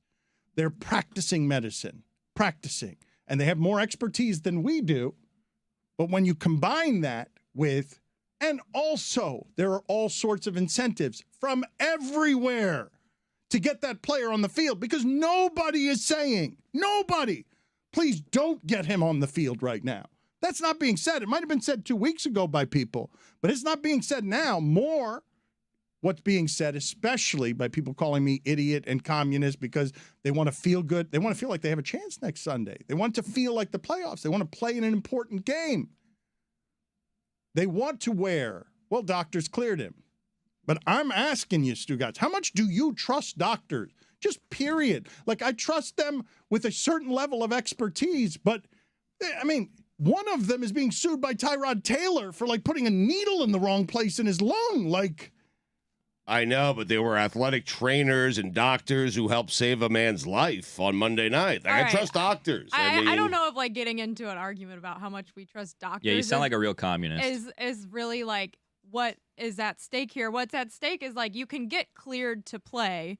He can be cleared to play, and it still could be the wrong choice for his career. And that doesn't mean that you disagree with the doctor because you can be medically cleared to play, but it isn't the right thing for you to do if you're extremely concussion prone, which Tua is because he's had multiple this season. And as we know, once you've had one, you're more susceptible to more. And we've seen that borne out this year.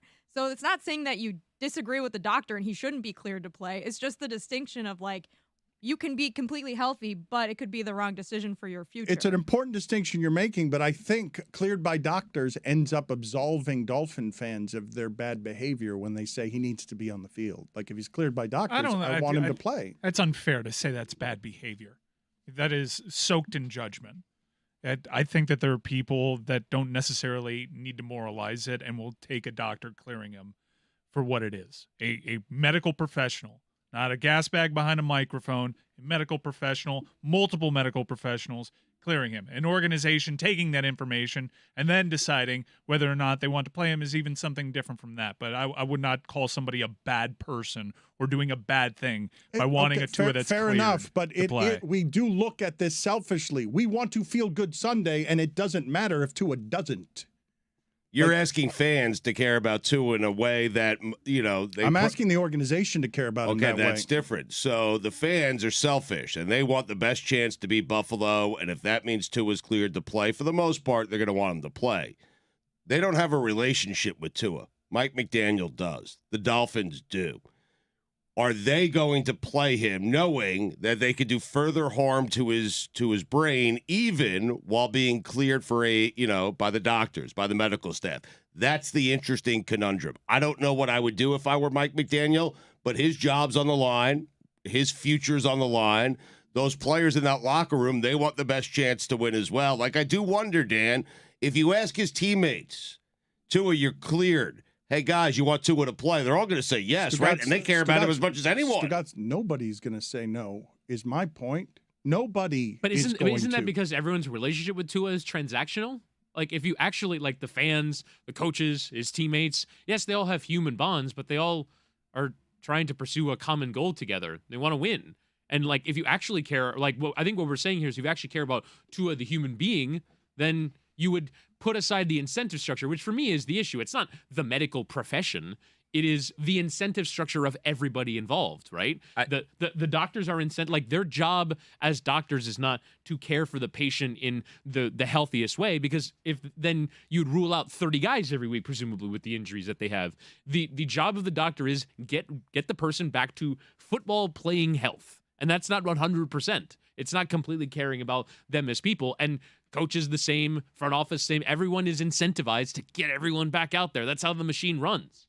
The way, intentionally or not, the way this is coming off is that we're saying we care more about Tua than the people that actually know him. What I'm saying is that the incentive structure of everyone involved means that you care about Tua as it relates his relationship to you and not his actual Billy, long-term Tyreek health. Hill probably loves Tua. Do you think he wants to play the game that he just played? You look really frustrated. I mean, yesterday. I think he cares more about Tua than any of us do. Yeah, but does he care about Tua more than he cares about himself? Does he care about Tua more than he cares about having 160 yards and 2 touchdowns in a playoff game?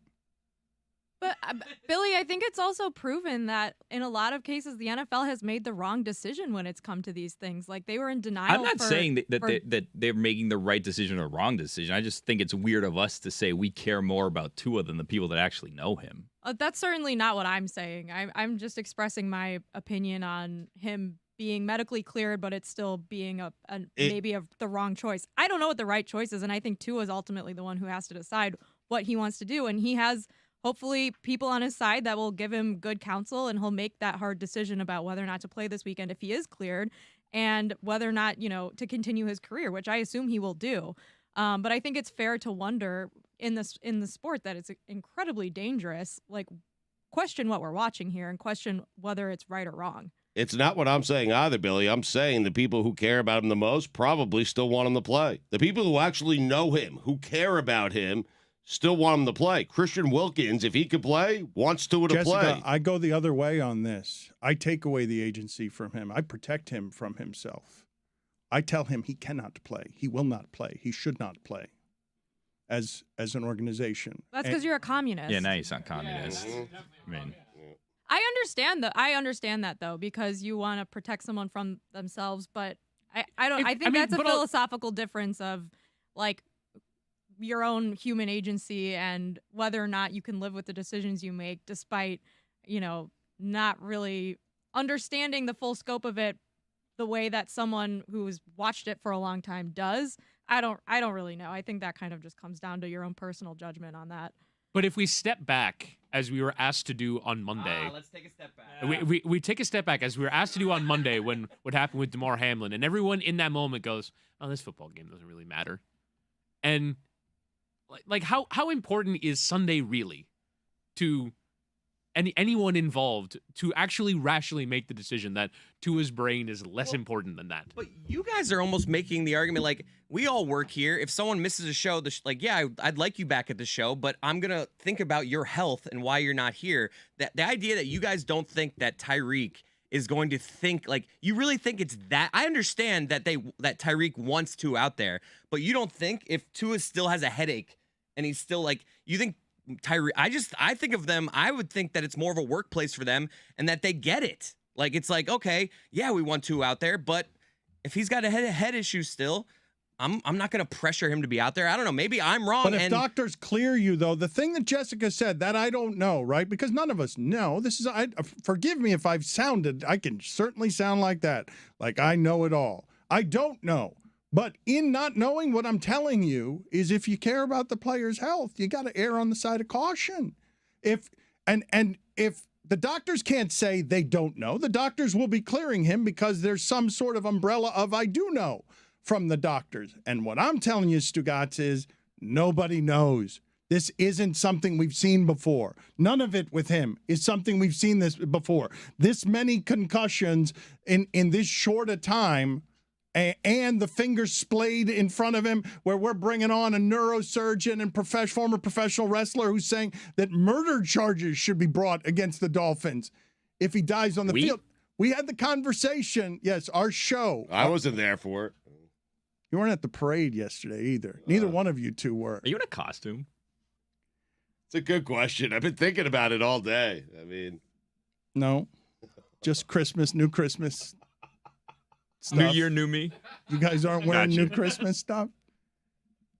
Who got you that?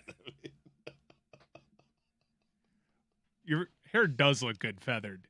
It does. I think you should go blonde. You fully. really look great. You should highlight your tips, yeah. Yeah. Highlight his what? Yeah. What? What do we say?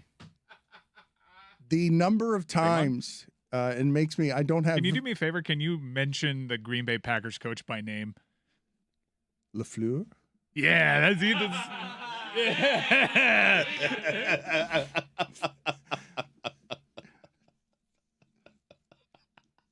Why weren't you at the parade yesterday? Football was up. Mike went to the parade and didn't leave the bar where he was watching football. Attaboy. Yep. I told you. That's the only way to get me out there. Get me a table where I could watch football, because who does this? A parade during football. You are against parades. Generally. Yeah. Put it on the poll, Guillermo. Do you like parades at LeBatard It's just Show? a lot of standing. Just look at that. There's a float. Stugotz, did you hit him straight yesterday? I did. Decent ram. Plus 10. It's decent for me. I should be better at golf. Much better. Yeah.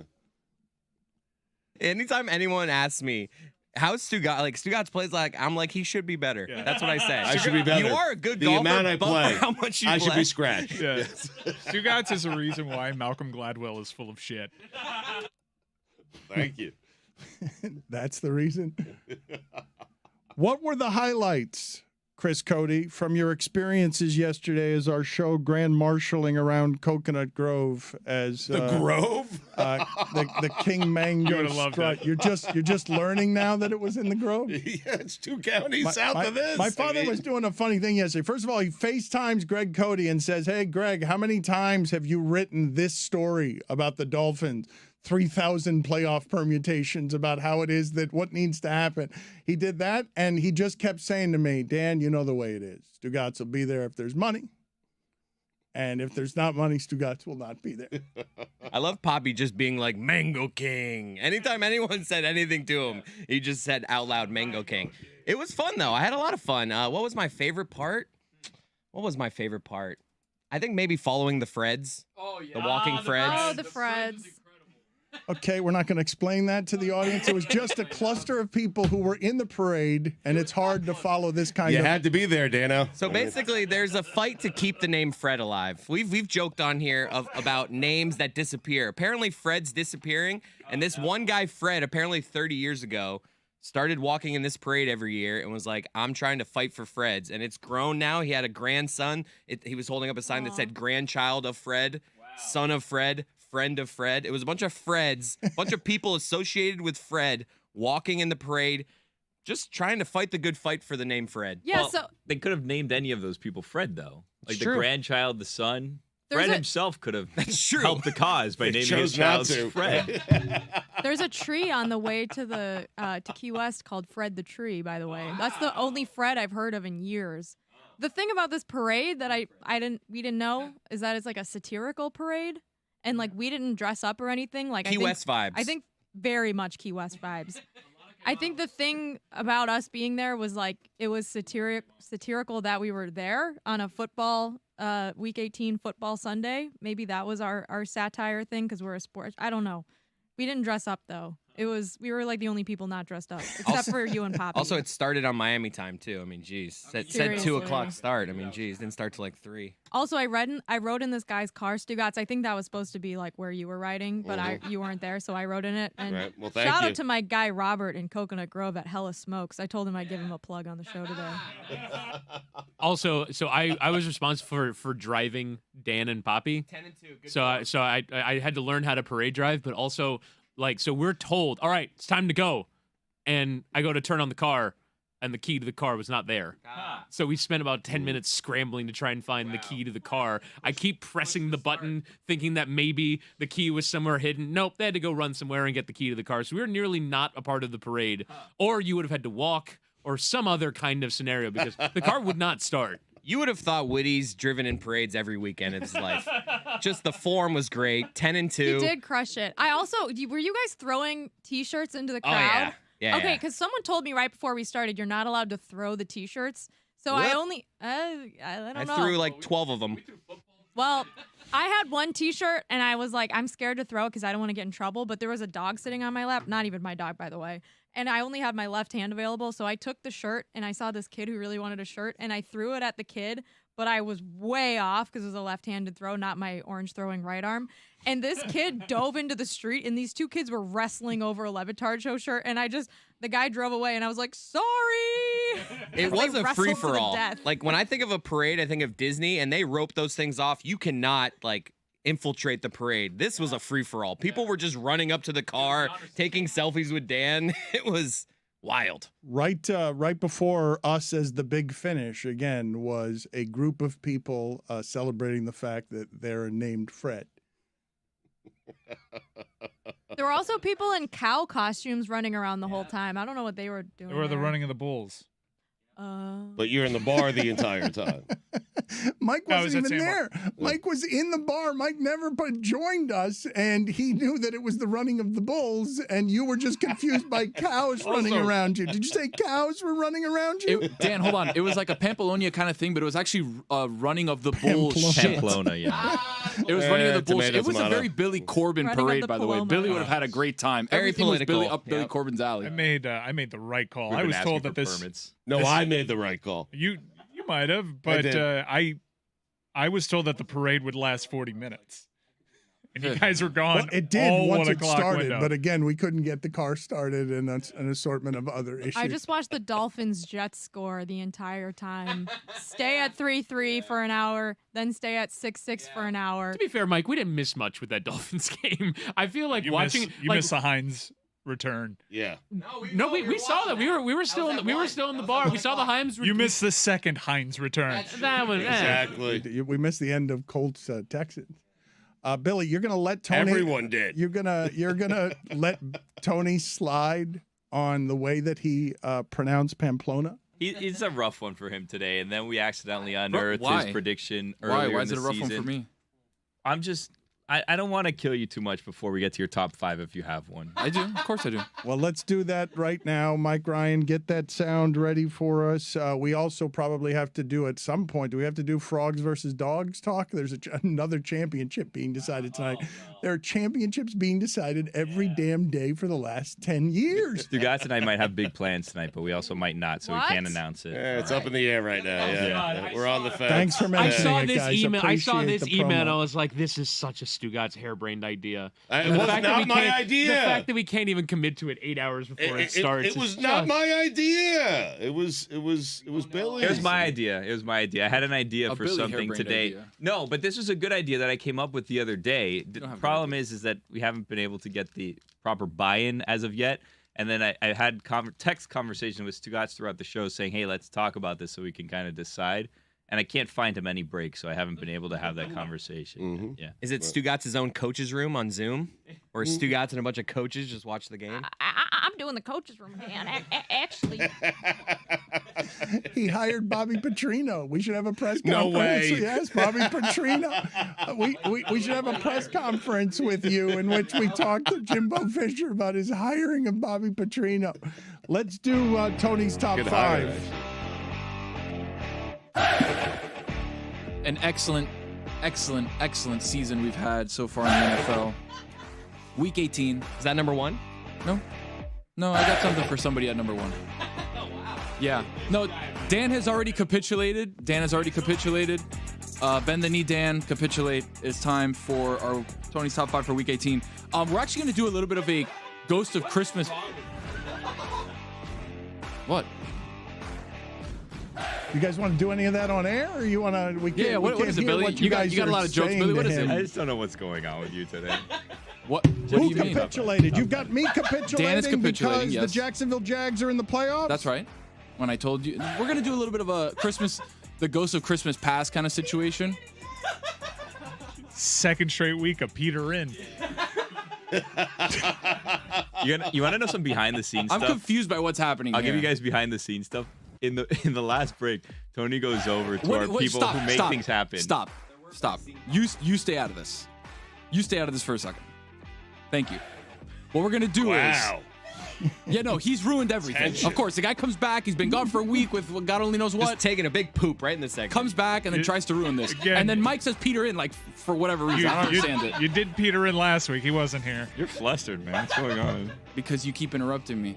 Well, I need to hear what happened in the other room now. We can't keep teasing things that we're not telling the audience That's Billy's about, fault. including Stugotz's thing that he might not be doing 8 hours Again, from Billy's now. fault. Are we building up to what? Yes, we're building up. Okay, so yes, we're building up, Billy. Of course, we're building up. I'll make that clear. Okay, again, let's start over.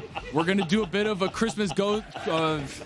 God damn it! All right, see, hold on a Jesus second. We Christ. got Okay, Ghost this of isn't Christmas fair. Past. This isn't We're gonna fair. go back what in just time. happened here? You guys, he's unraveled. Go sit in the penalty box for 2 minutes. Who, me?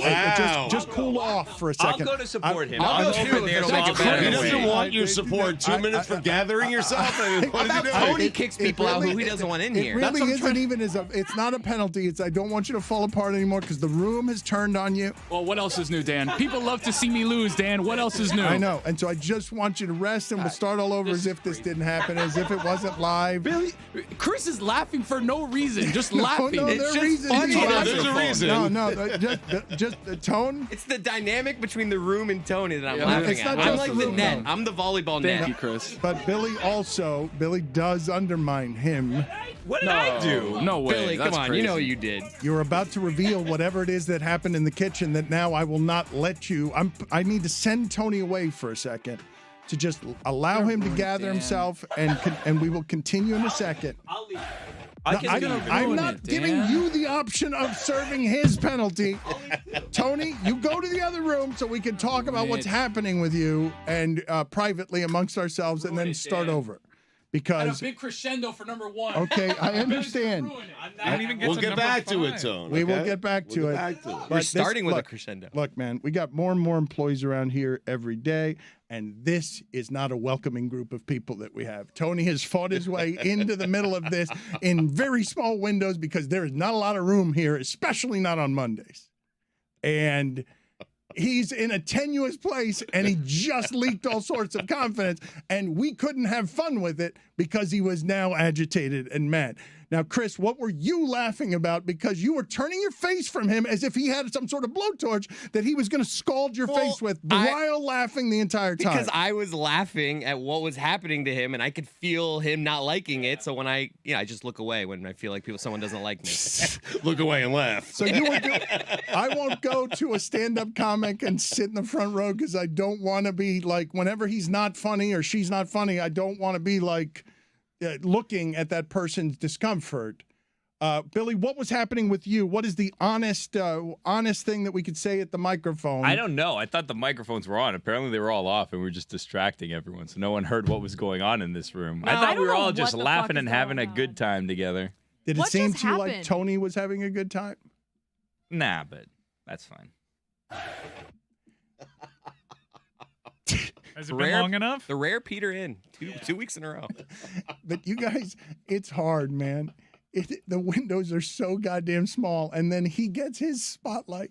He gets his shine on Mondays. He'll be fine. He gets his he gets his segment, and you guys are there, and you guys pretend like you're not sticking a foot out to trip him every once in a while, and you pretend like you're not actively trying to make it harder for him. There is no bigger enemy of that segment than Tony. He invented the segment and ruined it. All right, get him back in here. Tony, It's all about how you start, and he's just like telling you Now to there's too much- capitulate, Yeah. bend the knee. Hell of a season we had. Yeah. Well, I mean, I'm the last person to tell people to land the plane, but let's get to it already. You know what I mean? Like, you guys know where he's going at 5, right? He's bringing something back. It's going to be Duval County. Yeah. Nobody look at him. Don't say Why anything. don't Don't all say right, anything. just let him back in let here. him We come will in, don't start say again. anything. And now you're going to make him self-conscious about doing this. But I, too, noticed that he petered in with saying excellent 3 times. Excellent. I thought it was excellent 5 season. because it was a top 5, but it was just 3. Oh boy. All right, let's gather ourselves, give him the music that he needs so that he can come into this segment correctly. And you guys don't need to look away from him. Jeremy, you're hiding your face. Go ahead and play his big music.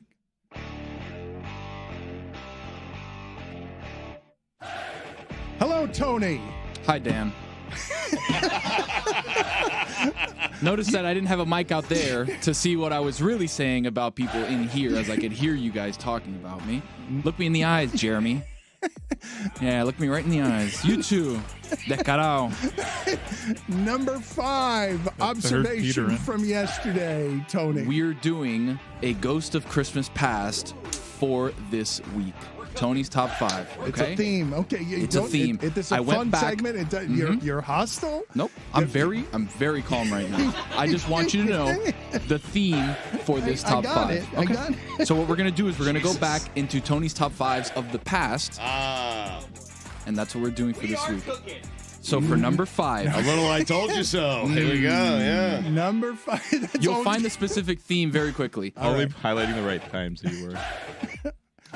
Number That's fine. 5, Billy, you're not supposed to look at me.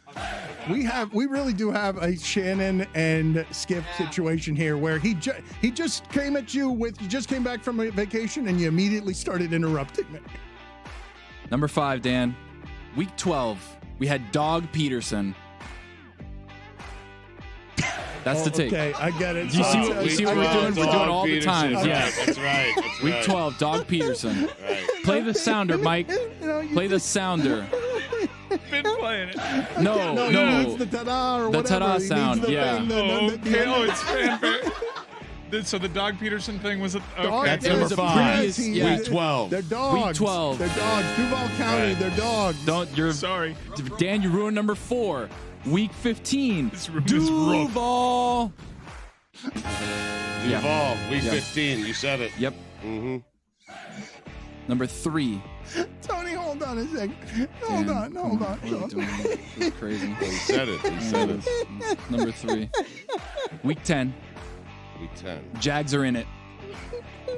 It's all Jags. They were 3 minutes from getting beat by Not the Dobbs, point, 3.5 Dan. yards at Not a the time. point. Mm-hmm. Number Press on. 2. Yeah. Number 2, where everything started, Stugotz.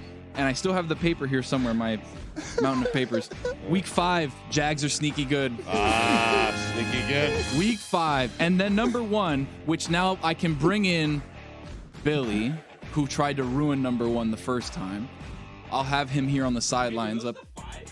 No, I'm getting to that was 4. Now I'm getting to number 1. But this is your top 5, or this is like 5 in number? Like, are these subcategories? No. This is the top 5 from things that throughout the season. So your we top had 5 is just old things you said. about the Jags. The things Yes. he got right about the Jags. Correct. Right. All right, That's so the theme of the top 5. this isn't number 5 with a subset. This is all 5. This is 5 through 2. But you. Oh, I thought this was 5, 5, 4, 3, and 2, then 1. there's like you know when No, you do no, an no. outline, there's a little. Why are you dots. ruining I thought this? that's Why are you These are the ruining things this? he got right. Why are you ruining okay? this? Why are you Again, asking just to dumb recap, questions? week 12, Dog Peterson. Yes. Week 15, Duval Yes. County. Week 10, Jags mad at are me in for it. not hitting the Week fanfare. 5, Jags are sneaky good. Yes. Yeah. Never See, so why does Stugotz get it and you guys pretend not to get it? I don't get it. So, Yeah. Yeah, Dan. So what? So what, Dan? Number one. Number one. You know who I have the biggest bone to pick with in this entire place? Jeremy.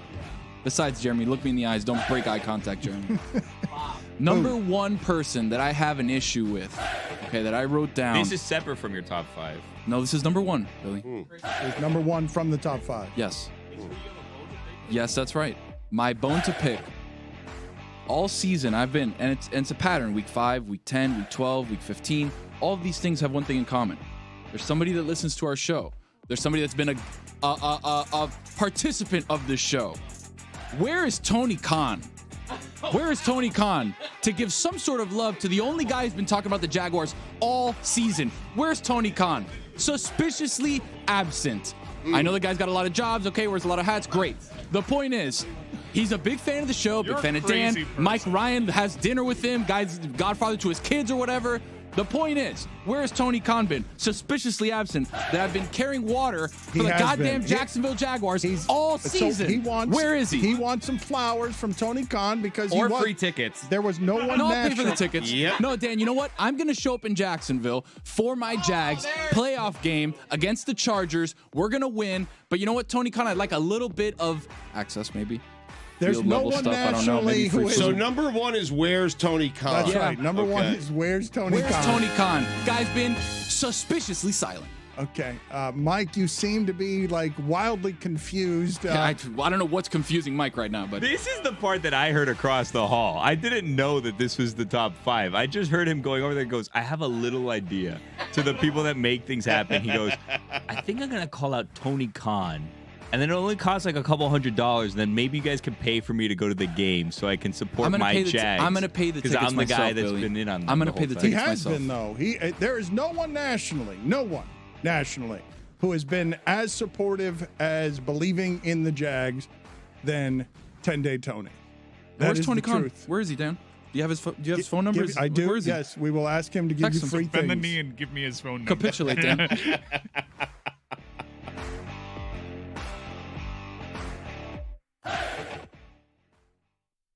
That ended up being great, Tony. To whatever the discomfort.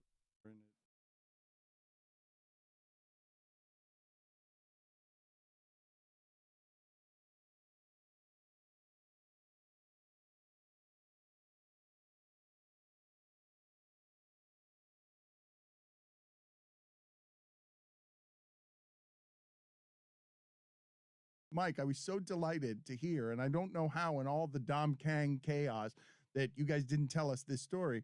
Are you guys aware that Lewis feels like he got assaulted on the Metro Rail on the way over there? Like, first of all, I was stunned that anyone was on the Metro Rail from our show because There was a shark on that once. there was an actual shark on the Metro Rail. Yeah, Google it. Go ahead and Google. There was somebody Yeah, brought there was a dead shark. a dead shark on the Metro Rail. Greg Norman? What happened was we were on our way to the stadium, and sometimes when you live in South Miami, you can take the Metro Rail all the way up. So we're halfway there. Well, whatever, Billy. Don't talk to me. Why Wait, didn't number this one, is Lewis okay? Why didn't You this? all right? But no. Yeah, he's good. He's You have a where- thumbs no. up. You have a microphone. That's not Why number can't I get one, it right? Mike. That's not number one. That's not number one. No, number I one would is just not. like to speak on Guys, behalf Tony of doesn't Metal have, Art or Media. no, It is number Lewis one. Are you doesn't have a okay? microphone. to Lewis talk doesn't, I into. do. Tony does. Lewis doesn't. Just Correct. give it to him. Yeah. Write that Different down, people. Stu. I did. Okay, It's just perfect. Tony's not going to give up that mic. No, we can. You want to give it? Confirmed. Oh, okay. Shark was on the Metro Rail. So he's on the Metro Mover, right? And we're on our way. We got to get off on the Freedom Tower. That's where the the stop is. Number one is not is Lewis okay. Number one is where the hell's the content? Because you're about to tell a story about Lewis feeling like he was assaulted. He was assaulted. and we have no video. We have no video of it because if we did, we'd be very rich men. Because you know what? We'd sue the city and we'd have Billy Corbin on the case and this whole thing would be crazy. Well, why was this not told to me yesterday except off air? Like, why is a content company doing stuff off air more interesting than the stuff that's happening on air? Litigation, Dan. As Dom King can't get close to the Jokic brothers and Jokic parties all over Miami and we never It's get Dom to see him. Kang. I mean, I think he could have gotten closer than he did. I don't think he even tried to get closer than he did. We tried, but it was halftime, and they started going to the little club underneath. So, Okay, good effort. Meadowlark always chasing its journalistic dreams to the end. So we're on the Metro Rail, right? Metro Mover, excuse me. All of a sudden, we're about to get to our stop. Juju and I have masks on. Lewis doesn't. He forgot his in the car. So we've been. Juju said he had one. Lewis says, and he had it in his pocket. Whatever.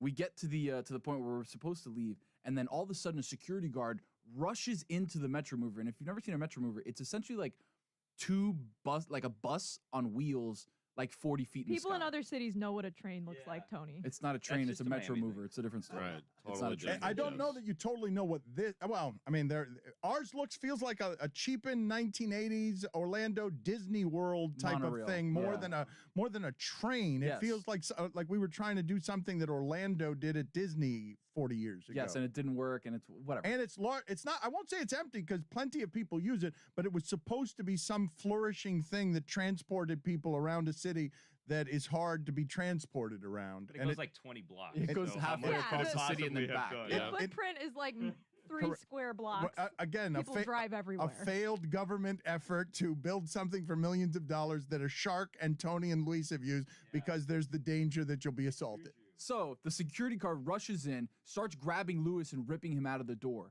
And we're like, yo, wait, what's going on here? He's like, he doesn't have a mask. He's got to go. And he's literally dragging Lewis by like the shirt.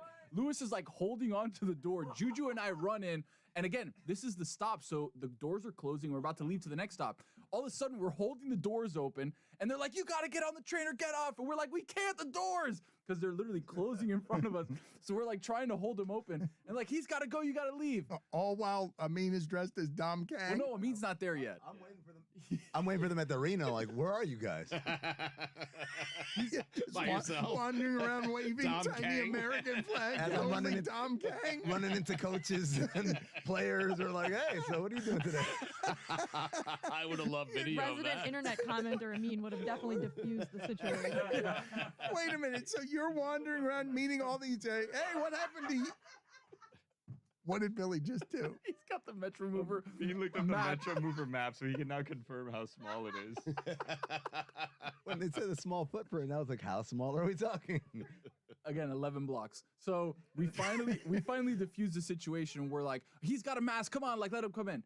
So we get onto the train and we're like, oh my God, this is crazy. We get to the next stop and I realize that was our stop. We should have actually gotten off the train. You didn't talk about the doors. No, I did. The doors. We were holding up the doors. Oh, the bro. No, but no video, no content. Well, no. There was no video, Dan. We were again afraid for our lives. We didn't know what was going to happen. We're 30 feet up, and we're trying to hold open a door. If only we had, like, I don't know, our video guy and our social media Not being guy. assaulted though. If we had one of them there. Dan, you got to spring into action when it happens. You know, Right. you can't be. But you always have to videotaping. be taping, I think, you know? Well, imagine the video guys being assaulted. We don't have the video I to be understand. taped. Right. So the whole thing was because Lewis didn't have a mask on, though. Correct. Well, I just don't understand how that space in Florida, the Metro Mover space that night, is the most clearly governed in a lawless state that we have for coronavirus, where only Lewis and a city filled with Danny Martinez.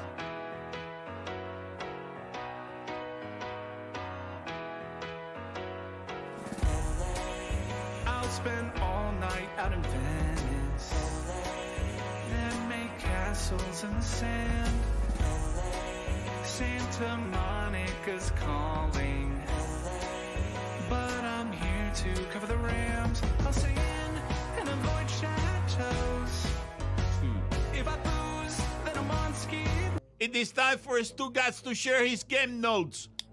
No one in the media will tell you what happened better than my boy Stu. Weekend observations brought to you by Miller Lite. Great taste, 96 calories, available for delivery. Dan, we last saw him Monday night being taken off the field in an ambulance in Cincinnati. As a nation, we prayed for him to pull through. He awoke, and the first question he asked was, did we win the game? Holy goosebumps. And Dan, it is an honor and a privilege to announce that just like that, make no mistake about it, Damar Hamlin is back. Dan, you know what the N in Naheem Hines stands for? I do not. Nope. Really? Not today. When the going gets tough, the tough gets going. Word Sean McVay doesn't live by. Sean McVay, I've had my eye on you for a while now. Dan, you know what the S in Sean McVay stands for? I do not. Sneaky. Hey, McVay, whoever came up with the term, when the going gets tough, the tough gets going, probably didn't mean the tough gets going to the broadcast booth. Lost in a soup. I think you have the second gets wrong there in terms I don't of think what the so. saying is. I think What do you it's mean? When the going gets tough, the tough gets going. get going, I think is. No S at the end. Debatable. Okay, very good. No S, you're saying? There's no S. Yeah. Tough get going. My bad. Fine. No. Okay. Lost in the Super Bowl. Blame Jared Goff. Stafford pass should have been picked off in Tampa. Oh, wow. Goff turns into a really good quarterback under renowned quarterback whisperer Dan Campbell. Are you about to take away a championship? Throw it all in a pot. Mix it all together with a big ladle. And you know what the end result is, Dan? I do not. My world famous ringless soup. Sean McVay. Holy shit, he's taking No it away. Super Bowls in my personal record Oh, book. my God, he's gotten it taken away. How about that? McVay, I'm so sorry. Yep. I am so sorry. What a historic day around here. McVay is no longer. And you guys argued earlier in the show that he would lose 0 of his shine. And he's lost. Look at that. He lost a championship. I'll tell you what's happened to him is Jared Goff has turned into a really good quarterback, and a quarterback I guarantee you Sean McVay wishes he had now. How about that? But he went to a Super Bowl with Yeah, Jared Goff. but that pass, he did. He lost it. He blamed it on Goff, then got Stafford. Stafford's pass should have been picked off in Tampa. I throw it all into a big pot. I mix it together with a big ladle, ringless soup. And, I mean, if you Wow. really want to get into it, he shouldn't have gone to a Super Bowl with Jared Goff because of the call in New Orleans. Bingo. Stafford still has a Super Bowl championship, correct? I guess. Yeah. But McVay doesn't. No, he does. All the years you spend in Detroit and someone comes and bails you out and plucks you out of that place, yeah, I'll give him a Super Bowl ring. I mean, I will. Okay. I will. Ben Simmons, difference maker. Congratulations to Kyrie Irving for going an entire month without sticking his foot in his mouth. Paul George, Kawhi Leonard, listen up. I have an idea for you both. It's called play basketball every fucking night. Wow. Jesus. Just play. The two of you. Backtrack for just a second. On what? This quiet for a month from Kyrie Irving. Do you guys trust that the Nets aren't going to do something stupid here in the next 3 months? No, God, no. They have to last 5 more months of being normal. But it's been no chance. Look at what happens when they are. They're great. Guys, football is going to end in like a month, and people are going to be like, wow, the Nets. And the second that people go, wow, the Nets, is when it all goes pear-shaped. Okay. Is KD okay? Do we know? We do not. Jessica, what were you making a face out? Pear-shaped? I've not heard that expression either. Really? I thought that was a common one. Of course you did. For you it is. It all goes pear-shaped because we don't want a pear shape. That's the one I'm stuck with. You're not pear-shaped. You're more like an apple. You have a very small waist, actually. It's odd. Your Oddly is, small. Your chest is growing. Yeah. I am barrel chested. Yeah, like a Don Nelson type. No, that was not his chest. Don Nelson, it was the gin belly. Don Nelson, it was all belly. Nelly. It was all belly? Yeah. It was all belly. It wasn't not chest? It was not all chest. belly, Mike. Kim Bocamper is all chest. I mean, he's the strongest man Say I've ever that. seen. I've asked you this before. He Mike, would Mike, be he careful, would feel glass house. disrespected by that. He would. That he's all chest. He's thigh. Wow. He's bicep. This is very tense in here. What is happening Kimbo. right now? Oh, I defend myself for 1 second, and I'm the jerk all of a sudden. It's all because of the Tony's top 5. Glass House, you called him. He was I'm not- complimenting you, and then you That came was at. you heard a compliment, Dan. What Mike did to me the last 2 minutes, you had as a compliment. Barrel chested. You is called not me a- Don Nelson. What's wrong with that? No. he would. I really think things are skewed in here today. I think you guys are hearing things incorrectly. I do think It's draft day for me and Mike. Tensions are high. Mike, I think Mike was complimenting you. And I mean, I wasn't, but fasting for a reason. Holidays. This is all Woody's fault. I'm sorry. Don't bring pear-shaped into the chat ever again. You said you were pear-shaped, but I'm sorry. Is everyone okay? No. Definitely not. This is all very tense. We've been in a small working You get a confinements. dish it, man. You got to take it. You know I'm vain. Ass house is what I thought you were going to go with instead of class house on him. Now my ass is big? Jesus Christ. This conversation happened at my house yesterday. Me, just once. I'd like to have a quarterback who leads the way he leads and can flick the ball 50 yards. My wife, who are you talking about? Me, Josh Allen. My wife, I'm not certain you've ever looked at me the way you look at him. Me, you can't flick it 50 yards. It happened. It is nice. It really, when he just rolls to his left. It's amazing. And it looks like he's not moving his arm, and Stephon Diggs is catching the ball in stride 60 yards down the field. That's got to be, if it's top 5 strongest arms you've ever seen in your life. No correct? one making an excuse for his elbow injury that he still has. He had 2 of those passes. He actually had 3. Gabe Davis dropped the 3rd. Well, he stinks. Yeah, well, he My does. favorite is Josh Allen. There are Sundays where he's great, though. I mean, there was a playoff game against the Chiefs in which he had 700 yards and nobody can cover him. When he takes 2 shifts of the feet and rears back, you're like, where's this one going? Because he can go anywhere. It's the most exciting thing is the camera panning to the right and seeing what's available to him and what he's gone for. It's so exciting. I don't know if there's a third team for you guys on this, but the Chiefs and the Bills, when they are in 3rd and 10, and I'm watching, and your defense has no confidence. You've got no confidence that you're going to actually be, and they get stopped all the time, but I'm watching Josh Allen, and I'm like, he can run over there. He can throw to any number of these guys. Those 2 teams have been the best teams to me all season. They really have been. Bengals, Chargers, Bucks. I mean, okay, but I don't feel that. I don't feel that way. Not about the Eagles. Not about those 2 teams. I watch their quarterbacks, and I'm envious that somebody else gets them for 10 years. Strangest street sign I've ever seen.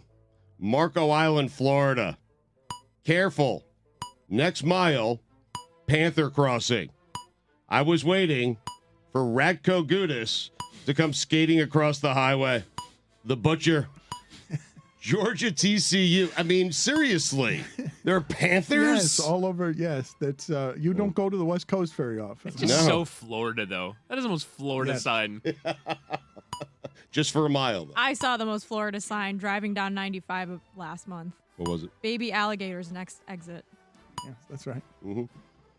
That's normal to me. I was unaware of Panther. Did you get off? Yes. Georgia, TCU, the rare win or lose and go home game. Georgia, TCU, the rare winner and loser leaves town match. How the fuck is Stetson Bennett IV going for back-to-back national championships tonight? Seriously. Andy's good. Explain it to me. He's he's good, man. He's good. He wasn't like good. NFL good? I didn't trust him. No. No, he's not an NFL player. But you think backup? Maybe. It's like Eric Crouch, like that type of good. He's very good if he's your college quarterback. Like Sam but Hartman. I would not have said that earlier in his career. I would not have. Wasn't Joe Burrow on that team? Georgia? I believe he was. He was on Ohio State. Transferred to Justin LSU. Fields. Someone was there. Justin they got rid of Fields them. was. Hey, both Justin red. Fields transferred Both red away. teams. Yeah. Thank you. Not that far. Appreciate I your guess. support. They played. JT Daniels, They maybe? played in the semi. Whoever wins tonight's game, do it against Alabama. Lovie Smith got fired for winning a football game. Geno Smith, standing ovation. Yeah. Well done, Geno. I'm not. Well done. My shirt's way too tight. I'm not doing that. I'm not doing that. This Globo gym shirt, no. And I don't know what's happening in my shorts. What? Go on. I just don't know. I don't know. Hell yeah. AFC, best set of playoff quarterbacks in the same conference in NFL history. Right? Think about it. Lamar Jackson's like the 6th best quarterback in that conference. Tua would be 7th if he plays. What were the Marino years when they were talking about? I mean, I object to just object because they're very good quarterbacks, obviously. It was like Dan Fouts back then. There were some good ones. Foutsy was good. Love Fouts. Although if you look back, do me a favor, Whittingham. Look back because we loved Air Fouts, but look at those interception numbers on Dan Fouts. Oh, they're bad. I just want to. We loved him as a gunslinger quarterback, but it was a different era of football when they'd regularly throw 4 and 5 interceptions in a game. If your team is out of it and you are not rooting for the Bills, go F yourself. Ryan Stonehouse, the rare punter who by name you would think was a left tackle. Mike Vrabel, look on the bright side. Your penis is safe for another year. Trevor Lawrence, looks like a cartoon prince. Top 5 guys in sports who look like someone you could see flying around on a carpet.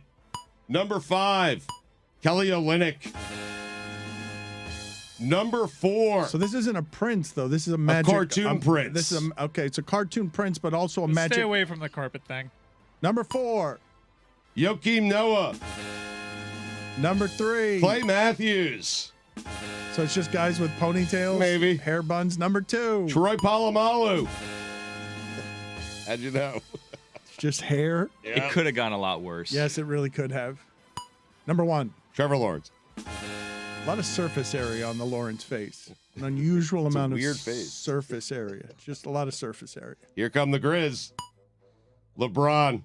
Jesus Christ, man. It's crazy. Nathan Peterman. Not terrible. Oh, for the love of God. Desmond Ridder. Nathan Peterman. He wasn't terrible. None of them are. You want to answer my question? What was your question? Desmond Ridder? What are the Fouts numbers? What are the Fouts interception numbers? He's got 3 seasons that stand the test of time from a yardage and touchdown standpoint. He had 4,082, 4,715, and 4,802 yards in 1981, which is really impressive for the time. But in those seasons, he threw 24, 24, and 17 interceptions. Classic Fauci. Brock Purdy. Do it in the playoffs. Some people take Advil PM. Some people take melatonin. If you need a sleeping aid, I suggest yesterday's Dolphins-Jets game, the Buffalo Bills game, an entire game of goosebumps. Congratulations to the Texans for the single worst win in the history of sports. Sean Payton, is a Tom Brady home playoff win away from being the next Cowboys head coach. Jim Harbaugh, Denver Broncos, collision course. Sam Darnold. Somehow, I had a more productive day than you did, and all I did was sit on my ass. How the hell did the Steelers finish 9-8? Speaking of hell, Art Briles. Dan, those are the weekend observations.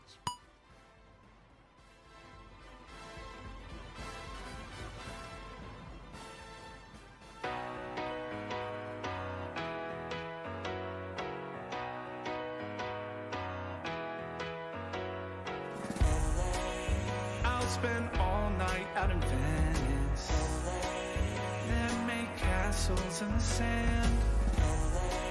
Santa Monica's calling, but I'm here to cover the rent. The goat? He's a kicker. I mean, Tom Brady's bed's still warm.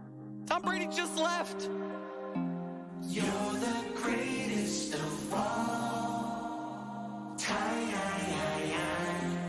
You're the greatest of all time. He's beautiful in every way.